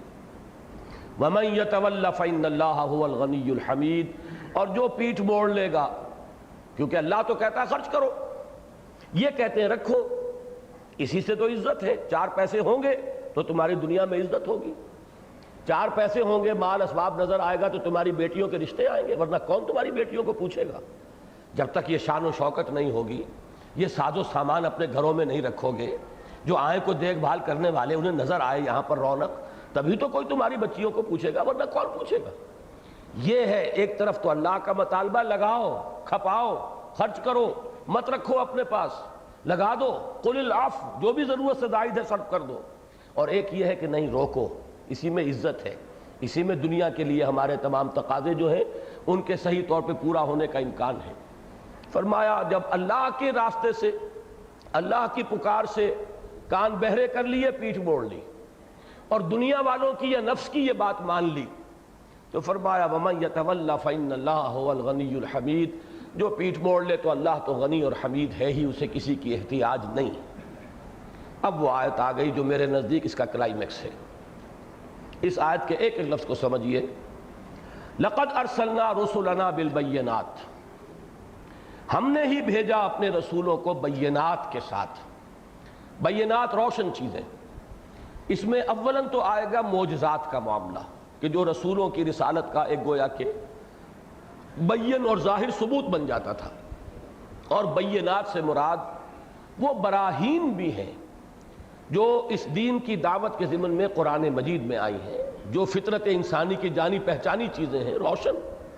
بہرحال ان میں معجزات بھی, اور جو بنیادی تعلیمات ہیں ہماری دین کی, جن کا عنوان ہے ایمان, وہ در حقیقت ہماری روح کی اور ہماری جو باطن اور ہماری جو فطرت ہے اس کی جانی پہچانی شے ہے. وَأَنزَلْنَا مَعَهُمُ الْكِتَابَ وَالْمِيزَانَ, اور ان کے ساتھ ہم نے نازل فرمائی کتاب بھی اور میزان بھی. یہاں ہے توجہ کیجئے, یہ سب کچھ کس لیے کیا؟ میزان سے مراد ہے وہ نظام عدل, حقوق و فرائض کا تعین کر دینے والا پورا نقشہ. عورت کے حقوق کیا ہیں, فرائض کیا ہیں, مرد کے حقوق کیا ہیں, فرائض کیا ہیں, مزدور کے حقوق کیا ہیں, فرائض کیا ہیں, اور جو ایمپلائر ہے اس کے فرائض کیا ہیں, اس کے حقوق کیا ہیں.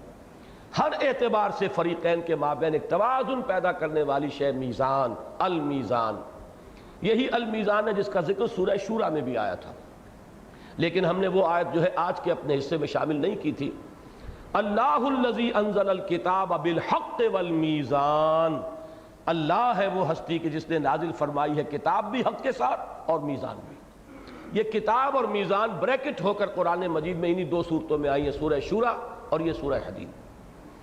اور یہی میزان ہے کہ جو دین حق کی شکل اختیار کر لی جس نے محمد الرسول اللہ صلی اللہ علیہ وسلم کے معاملے میں. اس لیے کہ نظام زندگی اب بہت گمبھیر ہو گیا تھا, اور اس نظام زندگی کے اندر اب ایک پورا نظام درکار تھا, نظام حق, سچا نظام, سچا دین. وہ ہے کہ جو محمد الرسول اللہ کو دیا گیا. گویا کہ نوٹ کیجئے, حضور کے لیے فرمایا الہدی و دین الحق, یہ ہم سورہ فتح میں پڑھا ہے, آگے چل کے سورہ صف میں پھر پڑھیں گے. یہاں فرمایا بینات, کتاب اور میزان, 3 چیزیں, وہاں 2 چیزیں فرمائی.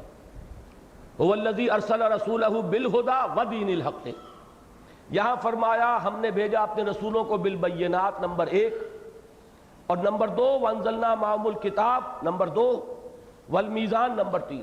اب ان کو کوریلیٹ کیجئے. چونکہ حضور کا سب سے بڑا معجزہ بھی قرآن ہے, لہذا بینات اور کتاب مل کر الہدی بن گئے ہیں قرآن مجید. اور دین حق ہے جس نے کہ میزان نے جو شکل اختیار کی ہے, مکمل نظام, جس کو فرمایا الیوم اکملت لکم دینکم واتممت علیکم نعمتی ورضیت لکم الاسلام دینا. اب آگے بڑھیے, یہ سب کچھ ہم نے کس لیے کیا؟ رسول کیوں بھیجے, بینات کیوں دی, کتاب کیوں نازل فرمائی, میزان کیوں نازل کی؟ یہ ہمارا مشغلہ تو نہیں تھا, ہابی تو نہیں تھی, کھیل تو نہیں تھا, کار عبث تو نہیں تھا. کس لیے تھا؟ لِيَقُومَ النَّاسُ بِالْقِسْطِ, تاکہ لوگ عدل پر قائم ہو. یہ ہے مقصد. یہی نہیں ہوتا تو یہ ایکسرسائز ان فیوٹیلٹی ہے. پڑھے جاؤ قرآن ختم کیے جاؤ، لیکن یہ کہ وہ قرآن کی میزان نصب نہیں ہو رہی، قرآن کا نظام قائم نہیں ہو رہا، تو گویا کہ اصل ہدف تو حاصل ہی نہیں. یہ سب کا سب ایک مشغلہ ہے. پھر یہ ایک رسم ہے، رہ گئی رسم ازا روح بلالی نہ رہی. کاہے کے لیے؟ لے یقوم الناس بالقسط. اب نوٹ کیجئے سورہ شورى میں 3 الفاظ آئے تھے. نمبر 1 امرت لأعدل بینکم، مجھے حکم ہوا ہے تمہارے مابین عدل کروں. نمبر 2 اللہ الذی انزل الکتاب بالحق والمیزان، جو ابھی میں نے حوالہ دیا، وہ آیت نمبر 17 ہے سورہ شورى کی. آگے چل کر آیا ملامت کے قابل کون ہے؟ انما السبیل علی الذین یظلمون الناس ویبغون فی الارض بغیر الحق، جو لوگوں کے حقوق تلف کرتے ہیں، اوپر ظلم کرتے ہیں. اب یہی چیز ہے جو یہاں آئی کہ ہم نے تو یہ کتابیں اس لیے اتاری، میزان اس لیے اتاری کہ لوگ اس نظام عدل پر قائم ہوں. اب کیوں قائم نہیں ہوتے؟ ویسٹڈ انٹرسٹ ہے. جو اپنے حق سے زیادہ لے رہے ہیں وہ کیسے چاہیں گے کہ عدل کا وہ جو میزان ہے وہ نصب ہو جائے؟ لہذا وہ تو ریزسٹ کریں گے، they are bound to resist. وہ تو چاہیں گے اسٹیٹس کو رہے، ہمارا جاگیرداری کا نظام بھی جو کا تو قائم رہے، ہمارا سرمایہ داری کا نظام بھی جو کا تو قائم رہے، حکومت بھی ہماری اور ہمارے ہی مفادات کی نگرانی کرے، کروڑوں روپے کے ہمارے قرضے جو ہیں بیک جنبش قلم جو ہے رائٹ آف کر دیے جائیں. غریب نے اگر مکان لیا، اپنی قرض لیا ہے مکان بنانے کے لیے، اس کا مکان گرا دیا جائے گا، بیچ دیا جائے گا اگر وہ قرض ادا نہیں کرتا. لیکن یہ کہ کروڑ ہا روپے جو ہے وہ ایک جنبش قلم سے رائٹ آف کر دیے جائیں گے. یہ سارا ایک نظام ہے، اور اس کے بعض حصے دوسرے حصوں کو سپورٹ کرتے ہیں. یشد بعضہ بعضا، وہ اس کو تقویت پہنچاتے ہیں. اور یہ نظام کبھی نہیں چاہے گا کہ عدل قائم ہو. دعوت سے، دلیل سے، برہان سے، واعظ سے، نصیحت سے ایک چھوٹی سی اقلیت مان لے گی بات، وہ آپ کے گرد جمع ہو جائے گی. اب ایک ہی راستہ رہ گیا، اس اقلیت کو جمع کرو، اس کو طاقت بناؤ، اس کو بل دے کر کوڑا بناؤ، اور اس کوڑے کو مارو اس باطل کے اوپر تاکہ وہ اس کا بھیجا نکال دے. اس کے سوا کوئی راستہ نہیں. اکثریت کبھی نہیں آئے گی، کبھی اکثریت نہیں آئی. انقلاب کا عمل ہمیشہ ایک اقلیت کے ہاتھوں رونما ہوتا ہے. اکثریت جو ہے وہ تو آپ نے دنیا میں لفظ سنا ہے بارہا، سائلنٹ میجورٹی ہوتی ہے.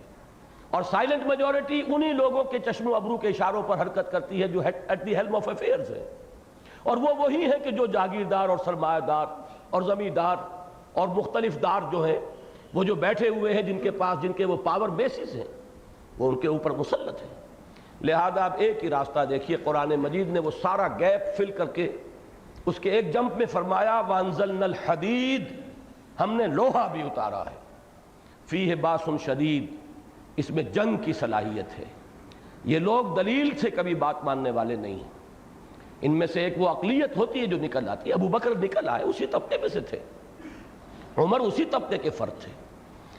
حمزہ اسی طبقے کے فرد تھے. لیکن یہ کہ ایک اقلیت نکلتی، اکثریت نہیں مانتی.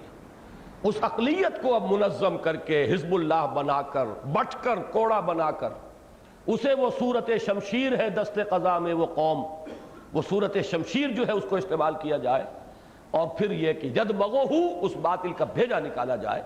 اس کے لیے لوہے کی طاقت ہاتھ میں لیں. وَأَنزَلْنَا الْحَدِيدَ فِيهِ بَأْسٌ شَدِيدٌ، اس میں جنگ کی صلاحیت ہے. وَمَنَافِعُ لِلنَّاسِ، لوگوں کے لیے کچھ اور فائدے بھی ہیں. میں کہا کرتا ہوں کبھی کبھی وہ چمٹا اور پھکنی اور توا اور پرات بھی اس سے بن جاتی تھی. اب تو ان میں سے کافی چیزیں ایلیمینیٹ ہوتی جا رہی ہیں ہمارے باورچی خانے کے. وہ پورا نظام جو نیا آ رہا ہے، پھکنی کا تو کہیں اب تصور رہا ہی نہیں غریب کا، چمٹا بھی شاید ہی کہیں رہ گیا ہو. بہرحال یہ چیزیں بھی تھیں جو بن جاتی تھی. لیکن اصل مقصد کیا ہے؟ وَلِيَعْلَمَ اللَّهُ مَن يَنْصُرُهُ وَرُسُلَهُ بِالْغَيْبِ، اور تاکہ اللہ دیکھ لے کہ کون ہے اس کے وفادار بندے جو مدد کرتے ہیں اس کی بھی اور اس کے رسولوں کی بھی، غیب میں ہونے کے باوجود یا بن دیکھے. اللہ کو دیکھا نہیں نا، لیکن اللہ کے لیے اپنی جان ہتھیلی پر رکھ کر میدان میں آئے. اس لوہے کی طاقت کو استعمال کریں، سرکوبی کریں، جیسے کہ محمد الرسول اللہ والذین معہ، جیسے انہوں نے کیا. جیسے سورہ توبہ کی آیت کل ہم پڑھ چکے ہیں، یقاتلون فی سبیل اللہ فیقتلون ویقتلون، وہ میدان میں آئے، انہوں نے لوگوں کو قتل بھی کیا، خود قتل بھی ہوئے۔ ان اللہ قوی عزیز، یقیناً اللہ تعالیٰ خود قوی ہے، خود عزیز ہے۔ چاہے تو آنے واحد میں یہ باطل کے نظام کو بلیا بیچ کر دے، لیکن پھر کیسے معلوم ہوگا کہ اس کے وفادار بندے کون سے ہیں؟ کیسے ظاہر ہوگا کہ کس میں کتنی کچھ وفاداری تھی اللہ کے ساتھ، کس میں کتنی کچھ محبت تھی اللہ کے ساتھ اور اس کے رسول کے ساتھ، کس کے ہاں وہ ترازو جو ہے وہ ان تین محبتوں کی طرف جھکی ہوئی تھی، اللہ کی محبت اور رسول کی محبت اور اللہ کی راہ میں جہاد کی محبت، کیسے پتہ چلے گا؟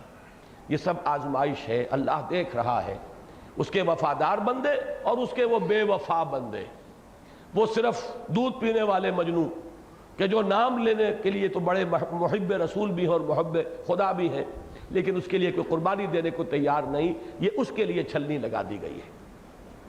اب آئیے سورہ صف۔ سورہ صف کے بارے میں یہ بات جان لیجئے کہ یہ در حقیقت اسی ایک آیہ مبارکہ کی شرح ہے۔ یہ آیت نمبر 25 جو سورہ حدید کی ہے اس کی شرح ہے۔ یہی وجہ ہے کہ یہ آیت بھی ختم ہوگی نصرت خدا اور نصرت رسول کے ذکر پر۔ کون ہے میرا مددگار اللہ کی راہ میں، بنو اللہ کے مددگار۔ جیسے یہ آیت ختم ہوئی تھی وَلِيَعْلَمَ اللَّهُ مَن يَنصُرُهُ وَرُسُلَهُ بِالْغَيْبِ، اللہ دیکھنا چاہتا ہے کون ہے اس کے وہ بندے جو لوہے کی طاقت کو ہاتھ میں لے کر اس کی اور اس کے رسولوں کی مدد کے لیے میدان میں آ جاتے ہیں۔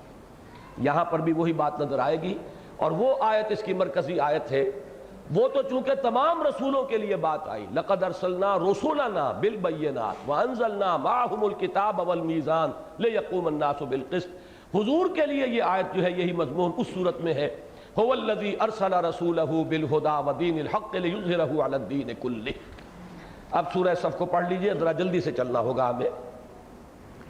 پہلی 4 آیات تمہیدی ہیں، وہی ڈانٹ ڈپٹ کا انداز، جیسے کہ سورہ حدید میں تھا تمہیں کیا ہو گیا ہے، کیوں اللہ پر یقین نہیں رکھتے، تمہیں کیا ہو گیا اللہ کی راہ میں کیوں خرچ نہیں کرتے، وہی انداز یہاں ہے۔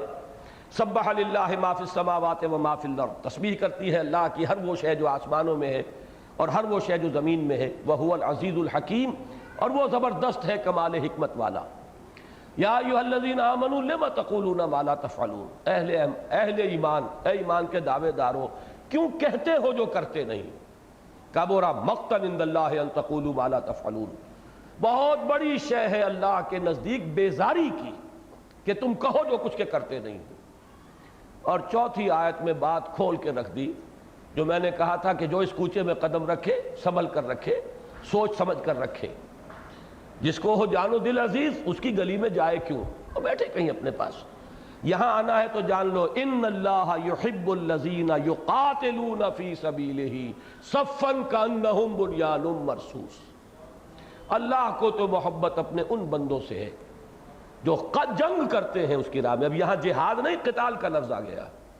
جہاد تو وسیع اصطلاح ہے، دعوت و تبلیغ میں بھی محنت صرف ہو رہی ہے تو جہاد ہے، تصنیف و تالیف میں ہو رہی ہے تو جہاد ہے، قلم سے جہاد، زبان سے جہاد، اپنے نفس سے جہاد، یہ سب جہاد ہے۔ قتال معین لفظ ہے، یہاں لفظ قتال آیا ہے۔ اللہ کو تو محبت اپنے ان بندوں سے ہے جو اس کی راہ میں جنگ کرتے ہیں صف باندھ کر، گویا کہ سیسا پلائی ہوئی دیوار ہے۔ یہ محاورہ ہے، باقی صحیح ترجمہ وہی ہے کہ جو کیا تھا حافظ صاحب نے، ایسی عمارت جو جس کے اجزاء بڑے پیوست ہوں، جڑے ہوئے ہوں، کہیں رخنا نہ ہو، کہیں دراز نظر نہ آ رہی ہو، کوئی دراڑ نہ ہو، وہ عمارت بنیان مرصوص۔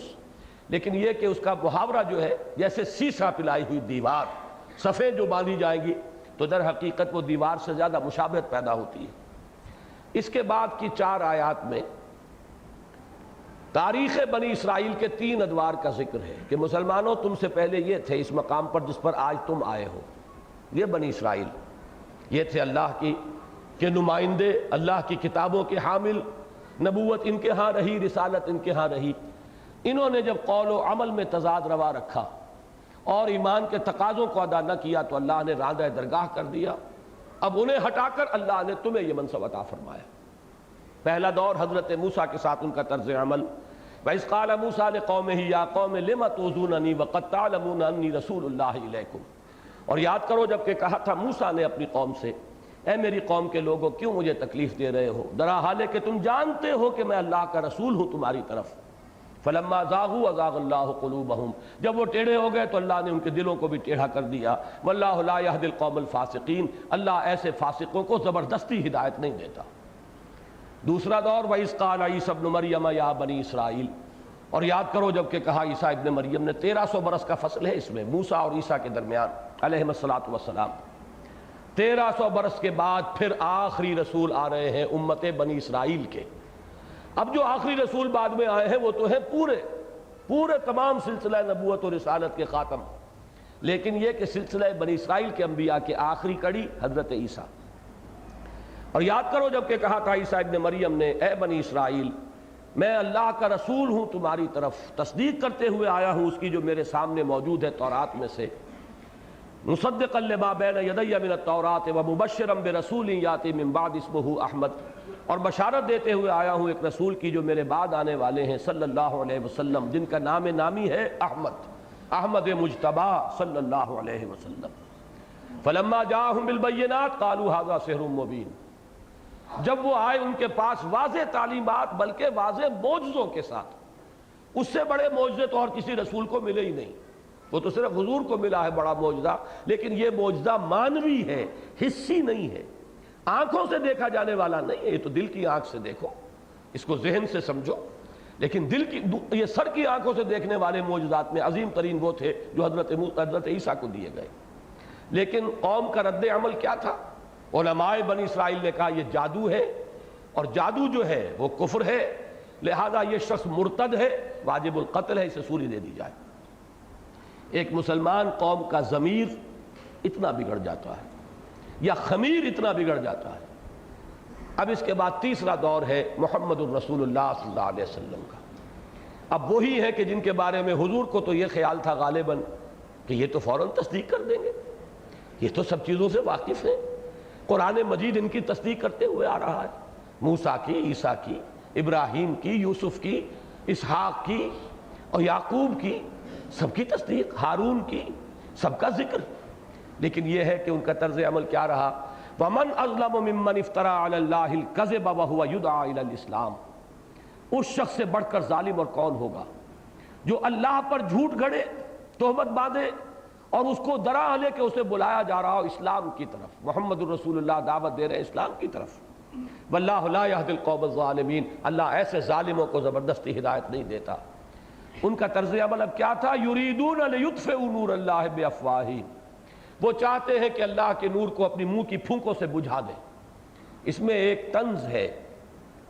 طنز یہ ہے کہ یہود کی طرف سے کبھی بھی کھلے میدان میں مقابلے کی نوبت نہیں آئی. بزدل تھے، کھلے میدان میں نہیں آئے، سازشیں کرتے تھے، پٹیاں پڑھاتے تھے لوگوں کو، اپنی تقریروں سے اور اپنی گفتگو سے لوگوں کو آمادہ کرتے تھے کہ آؤ چڑھائی کرو، لیکن خود کبھی نہیں آئے کھلے میدان میں. یہ گویا کہ ان پر طنز کیا جا رہا ہے کہ یہ صرف منہ کے جھاگ اس سے چاہ رہے ہیں، یہ منہ کے پھاگ سے چاہتے ہیں کہ یہ نور خداوندی کو بجھا دیں. ان میں اتنی جرت نہیں ہے کہ میدان میں آئے. یہ سورہ حشر میں بڑے کھول کر بیان کیا گیا ہے کہ یہ کبھی بھی مقابلہ نہیں کر سکیں گے مسلمانوں تمہارا، الا فی قرى محصنۃ او من وراء جدر، کہیں فصیلوں کے پیچھے اور قلعہ بند ہو کر تو شاید، جیسے عورتوں بھی پتھراؤ کر دیتی ہیں چھتوں کے اوپر چڑھ کر، اس سے زائد کبھی میدان میں آ کے مقابلہ نہیں کر سکیں گے. یہیں سے لیا ہے علامہ اقبال نے، مولانا ظفر علی خان نے اپنے اس شعر کا جو آئیڈیا ہے کہ نور خدا ہے کفر کی حرکت پہ خندہ زن، پھونکوں سے یہ چراغ بجھایا نہ جائے گا. یریدون لیطفئوا نور اللہ بافواہہم واللہ متم نورہ ولو کرہ الکافرون، اللہ تو اپنے نور کا اتمام فرما کر رہے گا چاہے کافروں کو کتنا ہی ناپسند ہو. بلکہ وہ شعر بھی میں آپ کو سنا دوں جو چوتھی آیت تھی کہ ان اللہ یحب الذین یقاتلون فی سبیلہ. علامہ اقبال نے وہ اسلوب لیا ہے اپنے اس شعر میں کہ محبت مجھے ان جوانوں سے ہے ستاروں پہ جو ڈالتے ہیں کمند، اللہ کو محبت ان سے ہے جو اس کی راہ میں جنگ کرتے ہیں صفے باندھ کر، گویا کہ سیسا پلائی ہوئی دیوار ہے. اب اس کے بعد وہ آیت آ گئی جو اس سورت کی مرکزی آیت ہے، واللہ متم نورہ ولو کرہ الکافرون، اللہ تعالیٰ تو اپنے نور کا اتمام فرما کر رہے گا چاہے یہ کافروں کو کتنا ہی ناپسند ہو. اب وہ آیت آئی، هو الذی ارسل رسولہ بالہدی ودین الحق لیظہرہ علی الدین کلہ، وہی ہے اللہ جس نے بھیجا اپنے رسول صلی اللہ علیہ وسلم کو الہدا اور دین حق دے کر میں پھر توجہ دلا رہا ہوں سورہ حدید کی وہ آیت اور سورہ صف کی یہ آیت، اور یہ آیت پہلے آ چکی ہے سورہ فتح میں بھی اور سورہ توبہ میں بھی، کو ریلیٹ کر لیجئے۔ وہاں تین چیزیں تھی، بینات معجزے، کتاب اور میزان، یہاں دو رہ گئیں۔ بینات جمع کتاب یہ قرآن ہے، الہدا یہی معجزہ ہے حضور کا صلی اللہ علیہ وسلم، اور نمبر دو المیزان نے دین حق کی شکل اختیار کی ہے، اب وہ کامل نظام بن گیا ہے، ہر ہمہ جہتی پہلو اس کے اندر جو ہے وہ شامل ہو گئے۔ کس لیے بھیجا؟ لِيُظْهِرَهُ عَلَى الدِّينِ كُلِّهِ، تاکہ غالب کریں اسے کل کے کل نظام پر، کل کے کل دین پر، کل کے کل نظام زندگی پر، وَلَوْ كَرِهَ الْمُشْرِكُونَ، چاہے یہ مشرکوں کو کتنا ہی ناگوار ہو۔ اب اس کے لیے پکار، اب تک تو بات آئی تھی نا، کلمہ خبریہ آیا تھا، مومن تو صرف وہ ہیں جو ایمان رکھیں یقین والا، شکوک و شبہات والا نہیں، اور جہاد کریں اللہ کی راہ میں، اپنے جان اور مال کھپائیں۔ اب یہاں پر وہ آ رہا ہے ایک دعوت اور ایک پکار اور للکار کے انداز میں، یا ایھا الذین آمنوا هل ادلکم علی تجارۃ تنجیکم من عذاب علیم، اہل ایمان کیا تمہاری رہنمائی کی جائے، کیا میں تمہاری رہنمائی کروں ایک ایسی تجارت کی طرف جو تمہیں عذاب علیم سے چھٹکارا دلا دے۔ جہنم سے چھٹکارا پانا چاہتے ہو تو ایک کاروبار کرنا پڑے گا، جس طرح کاروبار میں چھوٹا ہو یا بڑا ہو محنت بھی صرف ہوتی ہے اور پیسہ بھی لگتا ہے۔ اگر سرمایہ کم ہے محنت زیادہ ہو جائے گی، آپ ایک ٹوکری لے کر پھلوں کی اور پھریں گے سارا دن، 40-50 روپے شام تک لے آئیں گے بچوں کے لیے، سرمایہ کم تھا محنت زیادہ ہے۔ سرمایہ بڑھے گا ریڑھی لگ جائے گی، اب محنت کم ہو گئی، بوجھ اب گردن پر نہیں ہے، اور سرمایہ بڑھے گا کھوکھا لگ جائے گا، اور سرمایہ بڑھے گا بڑی شاندار دکان ہوگی، اور سرمایہ بڑھے گا امپورٹ ایکسپورٹ کا دھندا ہوگا۔ لیکن یہ کہ یہ دو چیزیں ہمیشہ، سرمایہ اور محنت، وہی سرمایہ اور محنت لگاؤ گے اللہ کے دین کے لیے تو جہنم سے چھٹکارا ملے گا۔ تجارت تو وہ بھی ہے، تجارت یہ بھی ہے۔ یہاں کی تجارت میں تمہیں کچھ منفعت چاہیے، اور اس تجارت کا فائدہ یہ ہے کہ جہنم سے چھٹکارا پا جاؤ گے۔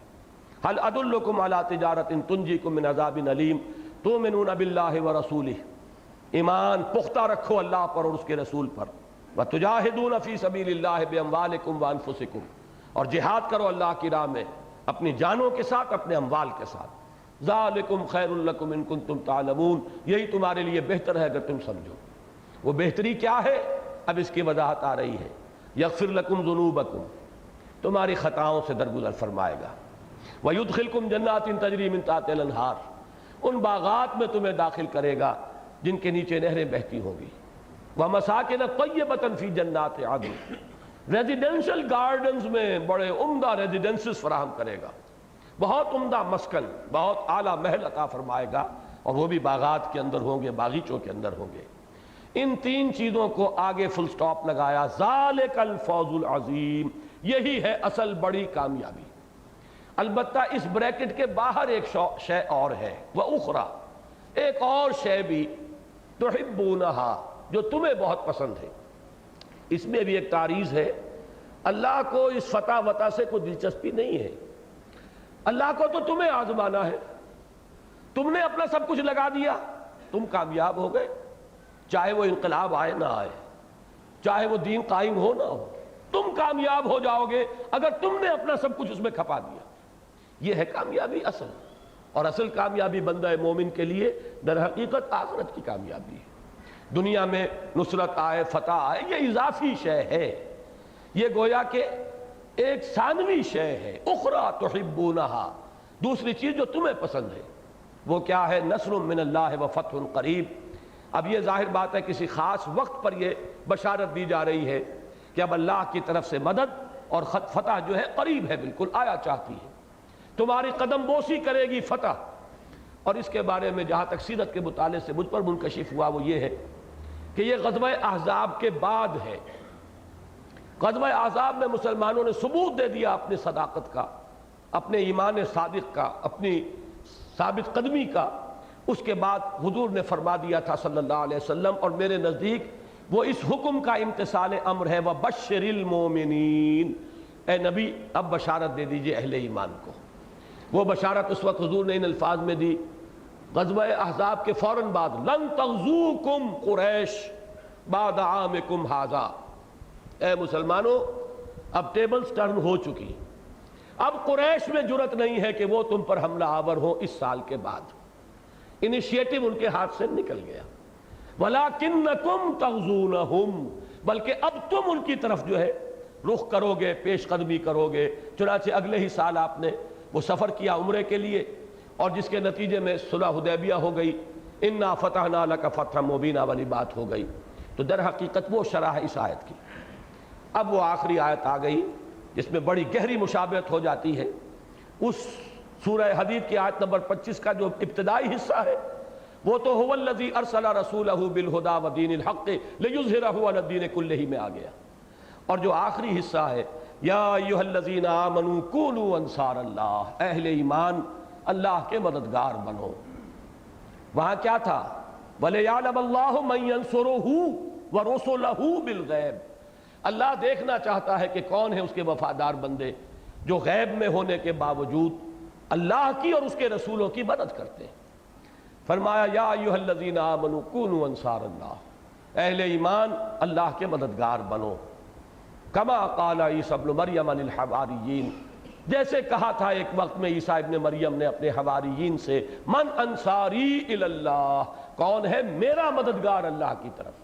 تو نصرت کی دو نسبتیں ہو گئی، اللہ کی مدد اس لیے کہ دین اللہ کا ہے، غلبہ اس کا ہے، اس کی حکومت قائم کرنی ہے، حکومت الہیہ قائم کرنی ہے، اس کا نظام ہے جس کو برپا کرنا ہے. اور رسول کی نصرت اس لیے کہ فرض منصبی رسول کا ہے. اصلاً رسول بھیجے گئے الہدیٰ اور دین حق دے کر تاکہ اسے غالب کریں. تو گویا کہ نصرت دو ہو گئی، رسول کی نصرت اور اللہ کی نصرت. قال الحواریون نحن انصار اللہ، کہا تھا حواریین نے ہم ہیں اللہ کے مددگار. نتیجہ کیا نکلا؟ فآمنت طائفۃ من بنی اسرائیل وکفرت طائفہ. بنی اسرائیل دو حصوں میں منقسم ہو گئے، ایک حصہ ایمان لایا، ایک نے کفر کیا. ابتدا میں ایمان لانے والا حصہ بہت قلیل، قدر قلیل، کہتے 72 افراد کل تھے، جن میں سے 12 وہ حواریین تھے جو ہر وقت ان کے ساتھ رہتے تھے. ان میں سے ان کی اپنی روایت کے مطابق ایک وہ تھا جس نے کہ غداری کی اور خبر پہنچائی اور گرفتار کروایا حضرت مسیح کو. اگرچہ انجیل برنباس سے جو معلوم ہوتا ہے وہ یہ ہے کہ اسی کی شکل بدل دی گئی تھی، وہ گرفتار ہوا ہے. اصل میں حضرت مسیح کو تو اللہ تعالیٰ نے اس باغ کے اندر، اس کمرے کے اندر ہی سے سیدھا اٹھا لیا ہے آسمان پر، اور وہ آئیں گے بنفس نفیس نازل ہوں گے، وہ ایک علیحدہ مسئلہ ہے. لیکن یہاں تاریخ کا اشارہ کیا گیا ہے کہ ایک گروہ کفر پر اڑ گیا جنہوں نے حضرت مسیح کو کافر قرار دیا، مرتد، واجب القتل، اور ان کی شان میں گستاخیاں کی. ان کی والدہ ماجدہ حضرت مریم صدیقہ، ان کے اوپر گستاخیاں کی، تہمتیں لگائی. اور ایک وہ تھے جو ایمان لائے. لیکن تاریخ کی حقیقت یہ ہے کہ جیسے جیسے وقت گزرا یہود مغلوب ہوتے چلے گئے اور عیسیٰ کے نام لیوا غالب آتے چلے گئے، تاکہ آج بھی اگر یہود کا وجود دنیا میں کچھ ہے تو عیسائیوں کے رحم و کرم کی وجہ سے، ان کی سپورٹ کی وجہ سے. ورنہ یہ ہے کہ اسرائیل جیسی مملکت جو ہے ایک دن کے لیے قائم نہیں رہ سکتی، چاہے وہ اپنے سارے ایٹم بم بھی استعمال کر لیں. میں دعوے سے کہتا ہوں کہ امریکہ کی سپورٹ ختم ہو جائے تو چند دنوں کے اندر تکہ بوٹی ہو جائے گی ایک ایک یہودی کی. لیکن یہ ہے کہ بہرحال جب تک امریکہ نے پروٹیکشن دی ہوئی ہے تو الا بحبل من اللہ وحبل من الناس، یہ سورہ آل عمران میں الفاظ موجود ہیں، یہ اس کی گویا کہ شرح ہے. بہرحال فرمایا فَأَيَّدْنَا الَّذِينَ آمَنُوا عَلَىٰ عَدُوِّهِمْ، تو اللہ تعالیٰ نے، اللہ فرما رہے ہم نے مدد کی ان کی جو ایمان لائے ان کے دشمنوں کے خلاف. فَأَصْبَحُوا ظَاهِرِينَ، اور پھر وہی غالب ہوئے. اب اس میں نوٹ کیجئے، کل بھی میں نے سورہ مجادلہ کی آیت کے حوالے سے کہا تھا رسولوں کا غلبہ ناگزیر ہے. کتب اللہ لأغلبن انا ورسلی. اس غلبے کی دو شکلیں میں نے کل بتائی تھی. ایک غلبہ حضرت نوح، حضرت ہود، حضرت صالح کو اس شکل میں ہوا کہ دشمن سب ہلاک کر دیے گئے، کفار و مشرکین ختم کر دیے گئے. ایک غلبے کی صورت وہ ہے جو محمد الرسول اللہ کے ہاتھوں ہوئی. اگرچہ یہ شعر پورا کا پورا اس پر صادق نہیں آتا، لیکن ایک کیفیت سی اس میں ہے کہ نشہ پلا کے گرانا تو سب کو آتا ہے، مزہ تو تب ہے کہ گرتوں کو تھام لے ساقی. قوموں کا ہلاک کر دیا جانا جو ہے وہ بھی غلبے کی ایک شکل تھی، لیکن اصل شکل تو وہ تھی جو محمد الرسول اللہ کے دست مبارک سے ہوئی کہ قوم بھی رہی اور اللہ کا دین غالب ہو گیا. جاء الحق وزهق الباطل ان الباطل کان زہوقا. تیسری شکل اس میں ایڈ کیجئے، ضروری نہیں کہ وہ غلبہ نبی کے اپنے ہی سامنے ہو جائے، یہ غلبہ بعد میں بھی ہو سکتا ہے، جیسے کہ حضرت مسیح کے ساتھ ہوا۔ ان کے سامنے تو غلبہ نہیں ہوا، لیکن یہ کہ اس کے بعد ان کے نام لیواؤں کو غلبہ حاصل ہوا ان کے دشمنوں کے خلاف، یہ اس کی ایک مثال ہے۔ اور اس کے لیے ہمیں تیار رہنا چاہیے ذہناً، جو بھی اس وادی میں قدم رکھیں کھلے دل کے ساتھ اسے تسلیم کریں کہ اس کی کوئی ہمارے دل کے اندر آرزو نہیں ہونی چاہیے کہ لازماً ہمارے سامنے ہی وہ کام ہو جائے۔ یہ آرزو بڑی ہی گمراہ کن آرزو ہے، یہ انسان کو بائی ہک اور بائی کرک کے راستوں کی طرف لے کر جاتی ہے۔ سیدھے انگلیوں اگر گھی نہیں نکل رہا، ٹیڑھی انگلیوں سے نکالو، میری زندگی تو اب ختم ہوا چاہتی ہے اور میری جد و جہد کا کوئی نتیجہ سامنے نہیں آ رہا، تو آدمی ادھر ادھر دائیں بائیں جیسے کہ وہ گیند کیری کرتا ہے کوئی فٹ بالر یا کرکٹ کا اس کا کھیلنے والا، ہاکی کا، اس طرح کے حربے اختیار کرنے پر اتر آتا ہے اور بڑی بڑی تحریکوں کی تباہی کا سبب یہی شے بن جاتی ہے۔ بالکل اس سے بھی سینے کو خالی کر دینا چاہیے۔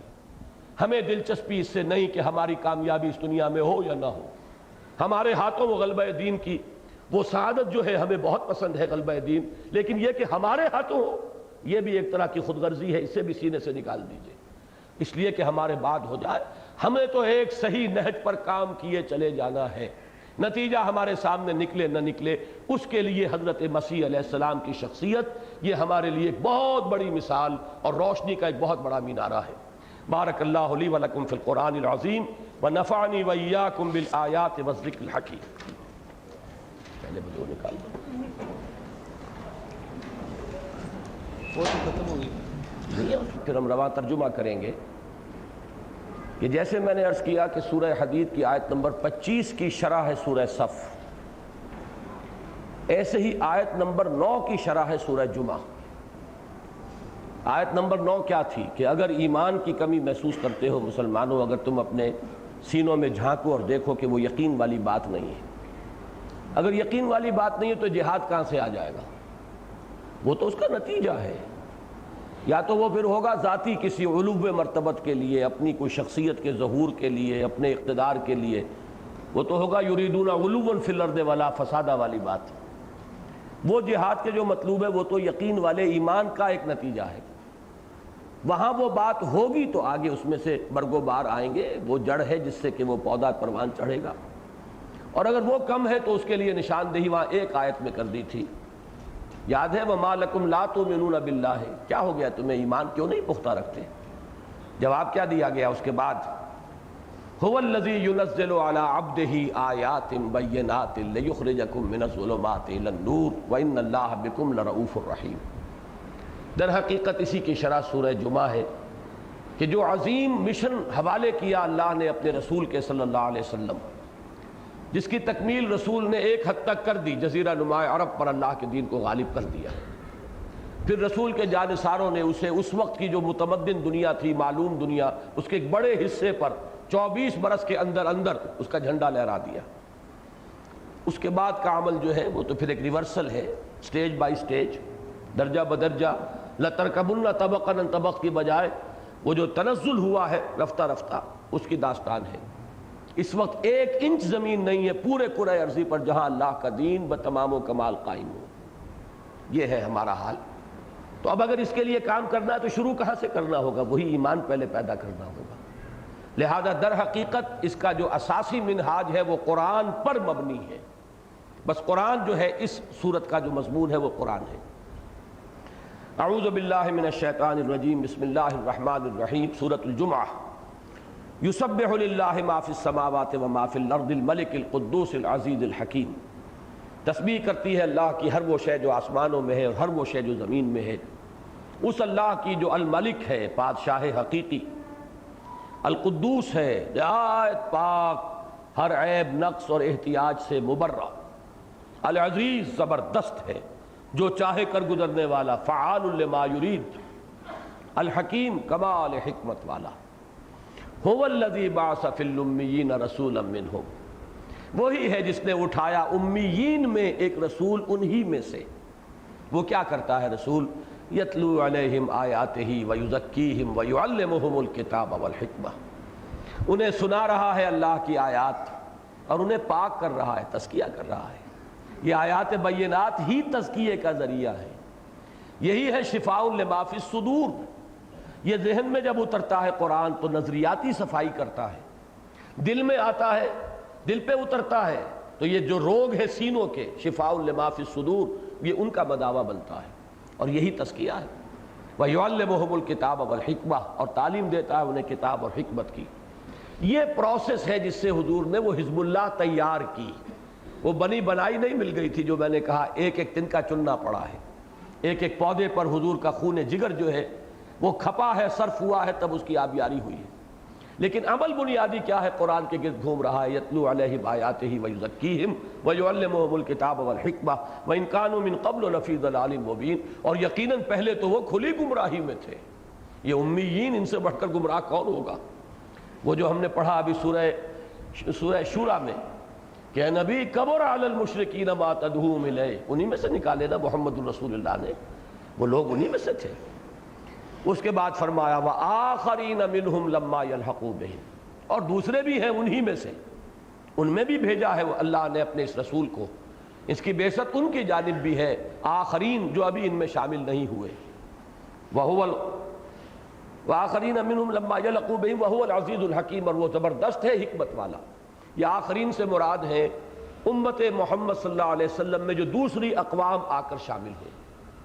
اور یہ نقشہ بالکل سمجھیے جیسے ایٹم کا سٹرکچر ہوتا ہے، ایک نیوکلیس اور اس کے گرد جو ہے جو نیوٹرون، جو الیکٹرونز ہیں وہ مختلف جو ہے مدار ہیں جن میں کہ چکر لگا رہے ہیں۔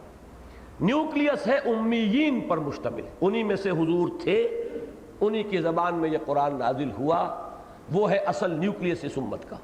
لیکن اس کے گرد اب الیکٹرونز جو ہے وہ ایرانی آ گئے، وہ بربر آ گئے، رومی آ گئے، ہندی آ گئے، آتے چلے گئے، اور ابھی اللہ جانے اللہ کس قوم کو قبول فرما لے اور اس کے ہاتھ میں اپنا جھنڈا تھما دے۔ اس لیے کہ واقعہ یہ ہے کہ مایوسی بڑھتی جا رہی ہے کہ شاید موجودہ مسلمان اقوام جو دنیا کی ہیں ان سے کسی خیر کی کوئی توقع شاید نہیں ہو سکتی۔ ہم شاید اب کنڈمڈ ہیں اللہ کی طرف سے کہ شاید اب آخری کوئی عذاب ہی آیا چاہتا ہے، واللہ عالم۔ یہ کیفیتیں آتی رہتی ہیں، انقباض بھی ہوتا ہے، شرح بست جو ہے وہ بھی، اور کبھی قبض بھی ہوتا ہے، مایوسی بھی کبھی غلبہ کرتی ہے، حالات جو ہیں بہت ہی زیادہ مایوس کن۔ لیکن اللہ کی قدرت سے کیا بعید ہے، اس نے پہلے تاتاریوں کے ہاتھوں پٹوایا، ان امیین کی مرمت کرائی، ایسی مرمت کے تاریخ میں یاد رکھی جائے، اور پھر انہی کے ہاتھ میں اپنے دین کا جھنڈا دے دیا۔ هو العزیز الحکیم، ذالک فضل اللہ یؤتیہ من یشاء واللہ ذو الفضل العظیم۔ یہ اللہ کا فضل ہے، وہ جس کو چاہے گا دے گا، یا جس کو چاہتا ہے دیتا ہے، وہ بڑے فضل والا ہے۔ تو تاریخ میں پہلے بھی ہوا ہے آیا فتنہ تاتار کے افسانے سے، پاسباں مل گئے کعبے کو صنم خانے سے۔ اور سورہ محمد کی تو آخری آیت یہ ہے صلی اللہ علیہ وسلم، ان تتولوا یستبدل قوما غیرکم، تم پیٹھ دکھاؤ گے تمہیں ہٹائے گا، کسی اور کو لے آئے گا۔ اب اس کے بعد جیسے سورہ صف میں ایک نشان عبرت یہود کی تاریخ بیان کی تھی، اب ان کو نشان عبرت کے طور پر لائے ہیں کتاب کے ضمن میں۔ انہیں بھی تورات دی گئی تھی اے مسلمانوں جیسے تمہیں قرآن دیا گیا، لیکن انہوں نے اس کی ذمہ داری کو نہ نبھایا۔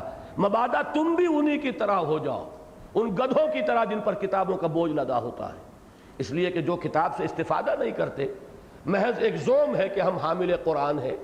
اور ویسے علامہ اقبال نے 100% صحیح کہلوایا ابلیس کی زبان سے کہ جانتا ہوں میں یہ امت حامل قرآن نہیں ہے، وہی سرمایہ داری بندہ مومن کا دین۔ جانتا ہوں میں کہ مشرق کی اندھیری رات میں بے ید بیضا ہے پیران حرم کی آستین، مجھ سے کوئی شے چھپی ہوئی نہیں ہے، میں جانتا ہوں۔ تو وہی کردار ہے جو ہم نے ثابت کیا کہ ہم نے انہی کے نقش قدم کو اختیار کیا ہے۔ مثل الذین حملوا التوراۃ ثم لم يحملوها، مثال ان لوگوں کی کہ جو حامل تورات بنائے گئے تھے، حمل کہتے حمال، بوجھ اٹھانے والا، جن پر بوجھ ڈالا گیا تھا تورات کا۔ اس لیے کہ کتاب کا حامل ہونا ایک بہت بڑی رسپانسبلٹی ہے، بہت بڑی ذمہ داری ہے، یہ بہت بھاری بوجھ ہے۔ انا سنلقی علیک قولا ثقیلا، یہ بھاری ذمہ داری ہے۔ جو حامل بنائے گئے ثم لم يحملوها، پھر انہوں نے اسے نہ اٹھایا، ذمہ داری کو ادا نہ کیا۔ کمثل الحمار يحمل اسفارا، اس گدھے کی سی مثال ہے جس پر کتابوں کا بوجھ لدا ہوا ہو۔ بئس مثل القوم الذین کذبوا بآیات اللہ، بری ہے مثال اس قوم کی جنہوں نے اللہ کی آیات کو جھٹلایا۔ یہ تکذیب عملی ہے، تکذیب قولی نہیں ہے۔ تورات کو یہود نے کبھی نہیں جھٹلایا زبان سے، عمل سے جھٹلایا۔ واللہ لا یہدی القوم الظالمین، اللہ ایسے ظالموں کو ہدایت نہیں دیتا۔ قل یا ایھا الذین ہادوا، اے نبی ان سے کہیے، اور یہاں اس وقت اپنے آپ کو مخاطب سمجھیے، قل یا ایھا الذین آمنوا، اس لیے کہ اللہ کی بات تو نہیں بدلتی، لن تجد لسنت اللہ تحویلا، اللہ کے کلمات تو اٹل ہیں۔ لہذا قل یا ایھا الذین ہادوا، کہہ دیجئے اے وہ لوگوں جو یہودی ہوئے، ان زعمتم، اگر تمہیں یہ زعم ہے، انکم اولیاء للہ من دون الناس، کہ تم اللہ کے خاص دوست ہو، محبوب ہو، چہیتے ہو، لاڈلے ہو، ابناء اللہ و احباؤہ ہو، اگر تمہارا یہ گمان ہے، لوگوں کو چھوڑ کر، لوگوں سے اللہ کا رشتہ نہیں ہے، وہ تو جینٹائلز ہیں، ہم ہیں، we are the chosen people of the lord, یہ ان کا قول تھا۔ اگر اس پر تمہارا واقعی گمان ہے تو پھر فتمنوا الموت ان کنتم صادقین، تو اگر سچے ہو تو تمہیں موت کی تمنا کرنی چاہیے۔ پھر دوست سے قرب حاصل کرنا چاہتا ہے انسان یا بعد، وصال کا خواہش مند ہوتا ہے یا ہجر کا۔ ولا يتمنونه ابدا بما قدمت ایدیہم، اور یہ ہرگز نہیں تمنا کریں گے اس کی، ہرگز ہرگز، ابداً بما قدمت ایدیہم، بسبب اپنے دونوں ہاتھوں کی کمائیوں کے جو آگے بھیجا ہوا ہے، انہیں معلوم ہے کیا اعمال کیا کرتوت ہیں۔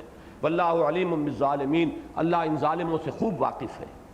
قل ان الموت الذی تفرون منہ، کہہ دیجئے وہ موت جس سے تم بھاگتے ہو، فإنہ ملاقیکم، وہ تم سے ملاقات کر لے گی، کہاں بھاگو گے، وہ سامنے آن کھڑی ہوگی۔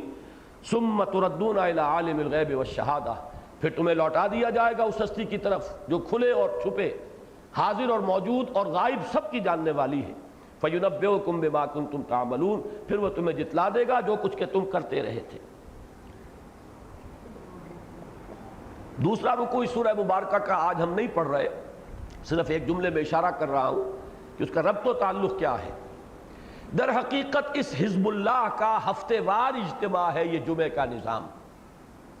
مطلوب یہ ہے کہ کوئی نائب رسول ممبر رسول پر کھڑا ہو کر وہی کام کرے، یتلو علیہم آیاتہ ویزکیہم ویعلمہم الکتاب والحکمہ، تاکہ اس حزب اللہ کو اپنے جو بنیادی تصورات ہیں، اپنی جو آئیڈیالوجی ہے وہ تازہ ہوتی رہے، اپنے ہدف ذہن میں تازہ ہوتے رہے۔ جذبات کے اندر اگر کہیں سرد مہری آ گئی ہے، پھر اس کے اندر ایک جذبے کے اندر حرارت پیدا ہو جائے۔ یہ گویا کہ اثر نو چارج کرنے کے لیے اس حزب اللہ کے اراکین کو کہ جو اللہ کے دین کے غلبے کے لیے سربکف ہو کر میدان میں آ گئے ہوں، یہ عمل ہے جسے دوام عطا کر دیا گیا کہ کوئی نائب رسول ممبر رسول پر کھڑا ہو اور وہی کام کرے، یتلو علیہم آیاتہ ویزکیہم ویعلمہم الکتاب والحکمہ۔ اسی لیے جمعے کے نظام کی اصل شے جو ہے وہ خطبہ جمعہ ہے۔ ارادہ تھا اس کے بعد سورہ منافقون کو بھی شامل کرنے کا، لیکن اسے میں چھوڑ رہا ہوں۔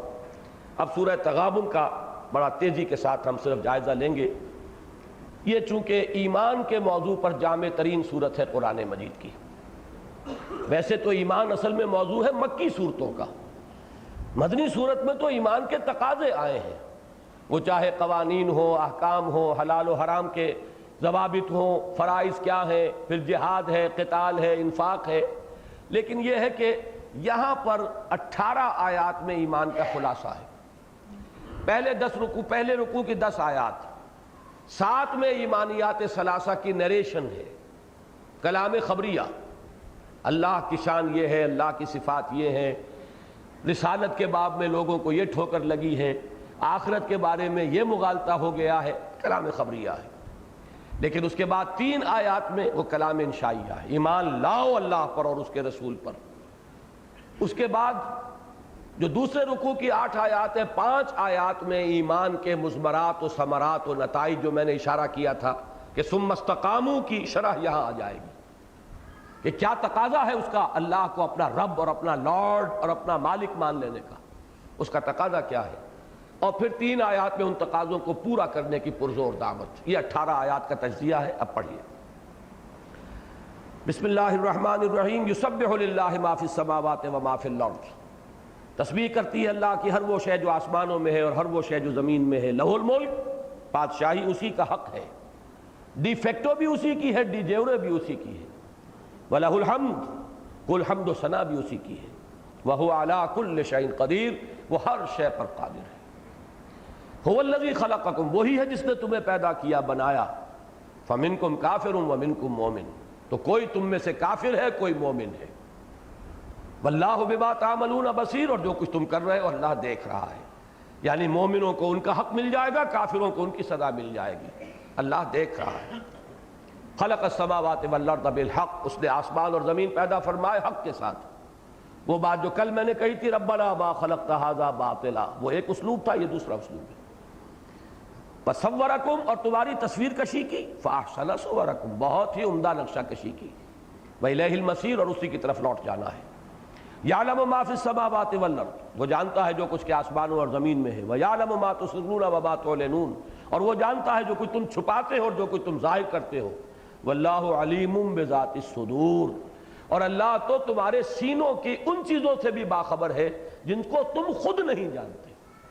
ایک تو یہ ہے جسے آدمی چھپاتا ہے لیکن جانتا ہے، جان بوجھ کر چھپا رہا، ایک وہ ہے سب کانشس مائنڈ کی چیزیں، انسان کے تحت الشعور کے اندر جو کچھ لرک کر رہا ہے، جو خواہشات اور تمنائیں آرزویں جن سے انسان خود بھی آگاہ نہیں ہوتا بسا اوقات، اللہ کے علم میں تو وہ بھی ہے۔ اب یہ 4 آیتوں میں توحید کا اور اللہ کی ذات و صفات کا بیان ہوا، 2 آیتوں میں رسالت۔ الم یاتکم نبأ الذین کفروا من قبل، کیا تمہارے پاس آ نہیں گئی خبریں ان لوگوں کی جنہوں نے کفر کیا تھا پہلے؟ قوم ہود، قوم سمود، قوم عاد، قوم نوح۔ فذاقوا وبال امرہم، جب انہوں نے کفر کیا تو اپنے کیے کا وبال چکھ لیا، یعنی وہ ہلاک کر دیے گئے۔ وَلَهُمْ عَذَابٌ علیم، اور اصل سزا تو آخرت کی ہے، دردناک سزا۔ ذالک بأنہ، یہ اس لیے ہوا، کانت تاتیہم رسلہم بالبینات، ان کے پاس ان کے رسول آتے رہے واضح تعلیمات کے ساتھ یا واضح نشانیوں کے ساتھ۔ فقالوا ابشر یہدوننا، تو انہوں نے کہا کیا بشر، انسان ہمیں ہدایت دیں گے؟ یعنی بشریت کو دلیل بنایا ان کی رسالت کو رد کرنے کے لیے، یہ رسول کیسے ہو سکتے ہیں جب بشر ہیں؟ فکفروا، تو انہوں نے کفر کیا، اس بنیاد پر کفر کیا۔ وتولوا، اور پیٹھ موڑ لی۔ واستغنى اللہ، تو اللہ نے بھی بے نیازی کی روش اختیار کی۔ واللہ غنی حمید، اللہ تو غنی اور حمید ہے ہی، یہ بے نیازی کا جامہ اس پر تو راست آتا ہی ہے اور کسی پر تو آتا ہی نہیں۔ اب یہاں نوٹ کر لیجئے، میں نے پرسوں کی اپنی گفتگو میں اشارہ کیا تھا، ایک ہی مرض ہے رسالت اور نبوت اور بشریت میں تضاد محسوس کرنا۔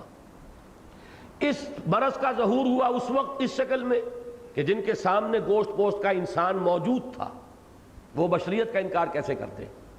وہ تو جانتے تھے محمد عبداللہ کے بیٹے، عبد المطلب کے پوتے، حمزہ کے بھتیجے، ابو طالب کے بھتیجے، آمنہ کے بیٹے، خدیجہ کے شوہر، فاطمہ کے باپ، جانتے تھے کہ نہیں جانتے تھے؟ وہ تو بشر سامنے تھا۔ بشریت کی بنیاد پر رسالت کا انکار، یہ رسول کیسے ہو سکتے ہیں جبکہ یہ بشر ہے؟ یہی گمراہی آئی ہے پھر بعد میں، جو رسول مانتے ہیں انہوں نے بشریت کا انکار کر دیا، یہ رسول ہے تو بشر کیسے ہو سکتے ہیں؟ تو گمراہی ایک ہے، بالکل ہم وزن، کوئی فرق نہیں ہے اس کے اندر، جہاں تک اس کی جو بھی شدت کا اور گہرائی اور گہرائی کا تعلق برابر ہے، ظہور 2 شکلوں میں ہو رہا ہے۔ اب 2 آیتوں میں یہ رسالت کا مضمون آ گیا، اب 31 آیت میں آخرت۔ زعم الذین کفروا ان لن یبعثوا، ان کافروں کو یہ زعم ہو گیا ہے، یہ خیال خام لاحق ہو گیا ہے کہ یہ اٹھائے نہیں جائیں گے یا اٹھائے نہیں جا سکیں گے۔ قل بلا وربی، کہہ دیجئے کیوں نہیں، اور مجھے اپنے رب کی قسم ہے، لتبعثن، تم لازماً اٹھائے جاؤ گے، ثم لتنبؤن بما عملتم، پھر تمہیں جتلا دیا جائے گا جو کچھ کہ تم نے کیا ہوگا۔ وذالک علی اللہ یسیر، اور یہ اللہ پر بہت آسان ہے۔ یہ 7 آیتیں ہیں۔ اب آ رہا ہے کلمہ فا کے ساتھ، جیسے کل میں نے سورہ حج کی آخری آیت میں توجہ دلائی تھی، یہ فا بڑا اہم ہوتا ہے۔ فآمنوا باللہ، فآمنوا باللہ ورسولہ والنور الذی انزلنا، بس ایمان لاؤ اللہ پر اور اس کے رسول پر اور اس نور پر جو ہم نے نازل فرمایا، یعنی یہ قرآن حکیم۔ واللہ بما تعملون خبیر، اور جو کچھ تم کر رہے ہو اللہ اس سے باخبر ہے۔ یوم یجمعکم لیوم الجمع ذالک یوم التغابن، وہ دن جس دن کی وہ تمہیں جمع کرے گا، جمع کرنے کے دن، وہ ہے ہار اور جیت کے فیصلے کا دن۔ اس روز جو جیتا وہ جیتا، جو ہارا وہ ہارا، جو کامیاب ہوا وہ کامیاب ہوا، جو ناکام ہوا وہ ناکام۔ اصل کامیابی اس روز کی، اصل ناکامی اس روز کی۔ اور وہ کامیابی کیا ہے؟ وَمَن يُؤْمِن بِاللَّهِ وَيَعْمَلْ صَالِحًا يُكَفِّرْ عَنْهُ سَيِّئَاتِهِ، جو اللہ پر ایمان لائے گا اور عمل کرے گا اچھے، اللہ تعالیٰ اس کی برائیوں کو دور کر دے گا۔ وَيُدْخِلْهُ جَنَّاتٍ تَجْرِي مِن تَحْتِهَا الْأَنْهَارُ خَالِدِينَ فِيهَا أَبَدًا، اور انہیں ان باغات میں داخل کرے گا جن کے دامن میں ندیاں بہتی ہوں گی، جن میں وہ رہیں گے ہمیشہ ہمیش۔ ذَلِكَ الْفَوْزُ الْعَظِيمُ، یہی بڑی کامیابی ہے۔ اور ناکامی کیا ہے؟ والذین کفروا وکذبوا بآیاتنا اولئک اصحاب النار خالدین فیہا وبئس المصیر، اور جنہوں نے کفر کیا اور جھٹلایا ہماری آیات کو وہ ہوں گے آگ والے، اس میں رہیں گے ہمیشہ ہمیشہ، اور وہ بہت ہی برا ٹھکانہ ہے۔ پہلا رکوع ختم ہوا، دوسرے رکوع کی پہلی 5 آیات میں ایمان کے 5 ثمرات۔ پہلا نتیجہ وہ ہے جو سورہ حدید میں آ چکا ہے تفصیل سے، یہاں اجمالاً ما صاب من مصیبت الا باذن اللہ، کوئی مصیبت واقع نہیں ہو سکتی مگر اللہ کے اذن سے۔ ومن یؤمن باللہ، اور جو اللہ پر ایمان رکھتا ہو، یہد قلبہ، اللہ اس کے دل کو ہدایت دے دیتا ہے۔ واللہ بکل شیء علیم، اللہ ہر چیز کا علم رکھتا ہے۔ یہ ہدایت کس بات کی ہے؟ تسلیم و رضا۔ دیکھیے ایک درجہ تو یہ ہے کہ بدل مختلف حالات میں یا صبر ہوگا یا شکر ہوگا۔ اللہ نے کچھ دیا ہے شکر کیجئے، اللہ نے کچھ چھین لیا ہے، کوئی تکلیف پہنچا دی ہے، صبر کیجئے۔ لیکن یہ ابتدائی منزل ہے۔ مقام صبر جو ہے اور مقام شکر، ان دونوں سے بلند تر ایک مقام ہے اور وہ ہے مقام رضا، اللہ کی رضا پر راضی ہو جانا۔ اے اللہ تجھے یہ راضی ہے تو میں بھی راضی ہوں۔ جس کے لیے بہترین شعر ہے مولانا محمد علی جوہر کا، جو بیٹی جب بیمار ہوئی تھی، ایک دفعہ جیل میں گئے، ایک بیٹی بیمار ہوئی، پیرول پر رہا ہوئے تھے اس کو دفن کرنے کے لیے، پھر جیل میں تھے کہ دوسری بیٹی اسی مرض کی شکار ہوئی، تو جیل سے ایک نظم لکھ کر بھیج دی جس کا آخری شعر یہ تھا کہ تیری صحت ہمیں منظور ہے لیکن اس کو نہیں منظور تو پھر ہم کو بھی منظور نہیں۔ یہ ہے مقام رضا، مقام تسلیم و رضا، جس کے بارے میں اقبال نے جو بات کہی ہے میں سمجھتا ہوں اس سے زیادہ پرشکو انداز تو ممکن ہی نہیں ہے۔ مولانا محمد علی جوہر کا شعر تو بہت پیچھے رہ جائے گا لیکن سادگی میں بات تو وہی ہے۔ لیکن اقبال نے جو کہا ہے، بروں کشید ز پیچا کہ ہست و بود مرا، چے عقدہا کے مقام رضا کشود مرا، اس مقام رضا نے تو میرے وہ عقدے حل کیے ہیں، یہ پیچا کے ہست و بود سے نکال لیا۔ اب میں اس دنیا میں نہیں رہتا ہوں، دنیا سے ماورا ہوں، اس کے بدلتے ہوئے حالات مجھ پر اثر انداز نہیں ہوتے۔ بہرحال یہ پہلا ہے، اب اس کی تفصیل میں جانے کا موقع نہیں۔ نمبر 2، وَأَطِیعُوا اللَّهَ وَأَطِیعُوا الرَّسُولَ، اطاعت کرو، حکم مانو اللہ کا اس کے رسول کا، نہیں مانتے ہو تو دفع ہو جاؤ، پھر ایمان کا دعویٰ بیکار ہے، بے معنی ہے، لا یعنی کوئی حقیقت ہی نہیں۔ اطاعت کرو اللہ کی اور اس کے رسول کی۔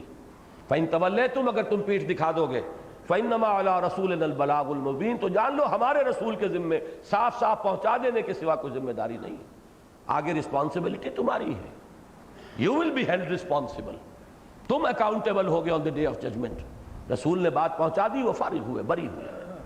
نمبر 3، اللہ لا الہ الا ہو علی اللہ فلیتوکل المؤمنون، اللہ وہ ہے جس کے سوا کوئی معبود نہیں، بس اللہ ہی پر توکل کرنا چاہیے اہل ایمان کو، اسباب پر توکل نہ رہے۔ وسائل و ذرائع اور اسباب مادی فراہم کرو، استعمال کرو امکانی حد تک، لیکن تکیہ ان پر نہ ہو، بھروسہ ان پر نہ ہو، توکل صرف ذات باری تعالیٰ پر، اسباب پر نہیں، مسبب الاسباب پر۔ نمبر 4، اب یہ علائق دنیاوی آ گئے، وہ محبتیں، وہ بار بار جن کا ذکر ہوا ہے، ان کے بارے میں قرآن کا نقطہ نظر بڑا عجیب ہے۔ ایمان دل میں آ جائے گا تو ان کی محبتوں کے پردے میں دشمنی نظر آنے لگے گی۔ بیوی کی محبت مجھے غلط راستے پر نہ لے جائے، بچوں کی محبت اور ان کا لاڈ پیار، کہیں میں ان کو بھی برباد نہ کروں اور کہیں ان کی محبت مجھے برباد نہ کر دے۔ ان کے لیے اور ان کی رضا جوئی کے لیے اور ان کی فرمائشیں پوری کرنے کے لیے حرام خوری، ان کو اعلیٰ سے اعلیٰ تعلیم دلوانے کے لیے رشوت اور سارے غلط ہتھ کنڈے یہ انسان کر رہا ہے، گویا کہ یہ محبت کے پردے میں دشمنی ہو رہی ہے، عداوت ہے۔ یا ایھا الذین آمنوا ان من ازواجکم واولادکم عدوا لکم فاحذروہم، اہل ایمان تمہاری بیویوں اور اولاد میں سے کچھ تمہارے دشمن مصبر ہیں، چھپے ہوئے ہیں، گھات میں ہیں، بچ کر رہو، بی آن دی الرٹ، اپنی حفاظت کرو، فاحذروہم، ان سے بچ کر رہو۔ وَإِن تَعْفُوا وَتَصْفَحُوا وَتَغْفِرُوا فَإِنَّ اللَّهَ غَفُورٌ رَحِيمٌ، لیکن گھر کی زندگی کو تم میدان جنگ کا نقشہ نہ بنا دو، بلکہ یہ کہ درگزر کرو، اگر تم درگزر کرو، معاف کر دیا کرو اور کچھ نظر انداز بھی کیا کرو، چشم پوشی سے کام لیا کرو، تو اللہ بھی غفور اور رحیم ہے۔ یہ نہیں کہ ہر وقت ڈنڈا ہاتھ میں ہے اور ڈانٹ ڈپٹ اور لڑائی ہو رہی ہے، اس سے بغاوت وجود میں آتی ہے، لیکن خود اپنے آپ کو پوری طرح محفوظ رکھو۔ ان کی تربیت کے لیے سردی گرمی دونوں چاہیے گے، نرمی بھی چاہیے گی، محبت بھی درکار ہوگی، اور کبھی سرزنش بھی درکار ہوگی، لیکن یہ کہ اپنا تحفظ پہلے، قو انفسکم، بچاؤ پہلے اپنے آپ۔ پانچویں چیز اموال، ان کے بارے میں نقطہ نظر، انما اموالکم و اولادکم فتنہ، تمہارے یہ اموال و اولاد تمہارے لیے فتنہ ہے، آزمائش ہے، انہی میں آزمائے جا رہے ہو کہ دیکھتے ہو اس پرڑے کو نیچے کرتے ہو یا اس کو کرتے ہو، اسی میں تو سارا کھیل ہے، اس ڈنڈی کے ادھر یا ادھر ہونے ہی پر سارا دار و مدار ہے، فلاح کا اور یا تباہی اور بربادی کا۔ واللہ عندہ اجر عظیم، اور اللہ ہی کے پاس ہے بہت بڑا اجر۔ اولاد یہاں پر دونوں جگہ پر لائی گئی، پہلی آیت میں بھی ان من ازواجکم و اولادکم عدو لکم، پھر مال کے ساتھ بھی بریکٹ کیا۔ اس کی وجہ کیا ہے کہ اولاد کو انسان واقعتاً اپنا ایسٹ بھی سمجھتا ہے، وہ یہ سمجھتا ہے یہ میرے مستقبل کا سہارا بننے والے ہیں، چاہے بعد میں وہ بالکل کوڑا جواب دے جائیں اور بوڑھے والدین کے لیے ان کے پاس کوئی وقت تک نہ ہو ان سے ملنے کا، لیکن ابتداءً انسان سمجھتا ہے یہ بھی میرا ایسٹ ہے۔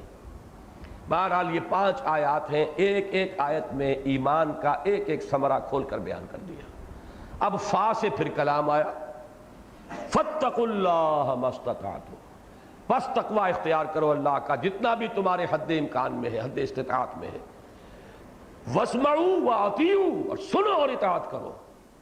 یہ سننا اور اطاعت کرنا پہلے کس کا ہے؟ اللہ کا اور اس کے رسول کا۔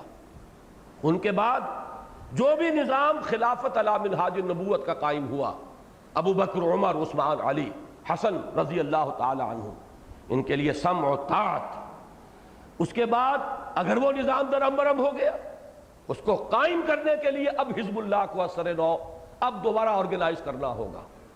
چھپر کھڑا ہے تو کھڑا رکھو، گر گیا ہے تو دوبارہ اٹھاؤ، دین قائم ہے تو قائم رکھو، آندھیاں آ رہی ہیں تو اس کی تنابوں کو کھینچ کر رکھو، اس کے کھونٹوں کو مضبوط رکھو، خیمہ گر نہ جائے، لیکن گر گیا ہے تو اب اسے اٹھاؤ اثر نو۔ دو ہی شکلیں ہیں، اگر خلافت علی منہاج النبوت کا نظام قائم ہے تو جو بھی سربراہ ہے اس نظام کا، اس کے ساتھ سمع و طاعت ہوگی، اور اگر نہیں ہے تو حزب اللہ دوبارہ آرگنائز کرنی ہوگی، اس کے لیے پھر وہ سمع و طاعت فی المعروف کی بیعت کی جائے گی۔ دو شکلوں کے سوا تیسری کوئی شکل نہیں۔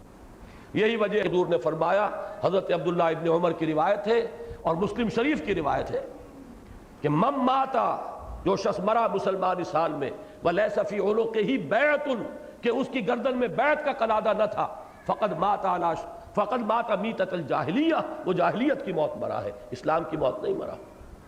اس لیے کہ نظم جماعت یا اسلامی نظام ہے، اس کے سربراہ سے بیعت نہیں ہے، اس کو قائم کرنے کے لیے جماعت بناؤ، اثر نو اس حزب اللہ کی تشکیل کرو، پھر وہ جہاد کے مراحل سے گزرو۔ یہ بھی تو کسی کی سربراہی کے بغیر نہیں ہوگا، کسی کی قیادت کے بغیر نہیں ہوگا، اس سے وہ بیعت سمع و طاعت۔ فاسمعوا واطیعوا وانفقوا خیرا لانفسکم، اور خرچ کرو وہی جو سورہ حدید سے بات چلی تھی، آمنوا باللہ ورسولہ وانفقوا مما جعلکم مستخلفین فیہ، اللہ کے دین کو قائم کرنے کے لیے، اعلاء کلمت اللہ کے لیے لگاؤ اپنی جانیں، کھپاؤ اپنے مال۔ ومن یوق شح نفسہ فاولئک ھم المفلحون، اور جو بچا لیا گیا اپنے جی کے لالچ سے وہی ہے جو فلاح پانے والے ہیں، آخری منزل مراد تک وہی پہنچ پائیں گے۔ ان تقرضوا اللہ قرضا حسنا یضاعفہ لکم، اگر تم اللہ کو قرض حسنہ دو گے۔ دیکھیے سورہ حدید کی قیامت کے مضامین دوہرا کر آ گئے، جہاں سے چلے تھے وہیں ہماری بات پہنچ گئی، سورہ حدید اور یہ سورہ تغابن کی حد تک، اگرچہ ایک حصہ اس مضمون کا بھی سورہ تحریم میں بھی آنا ہے۔ بہرحال اگر تم اللہ کو قرض حسنہ دو گے، یضاعف لکم، وہ اس کو تمہارے لیے دگنا بھی کرے گا اور تمہاری گناہوں کا کفارہ بنا دے گا، بخش دے گا تمہیں۔ واللہ شکور الحلیم، اللہ قدردان بھی ہے اور حلیم ہے، فوراً نہیں پکڑتا، مہلت دیتا ہے اصلاح کی، رسی دراز کرتا ہے۔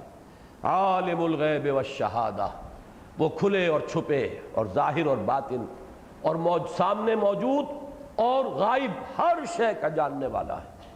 العزیز الحکیم، زبردست ہے، کمال حکمت والا۔ بارک اللہ لی ولکم فی القرآن العظیم ونفعنی وإیاکم بالآیات والذکر الحکیم۔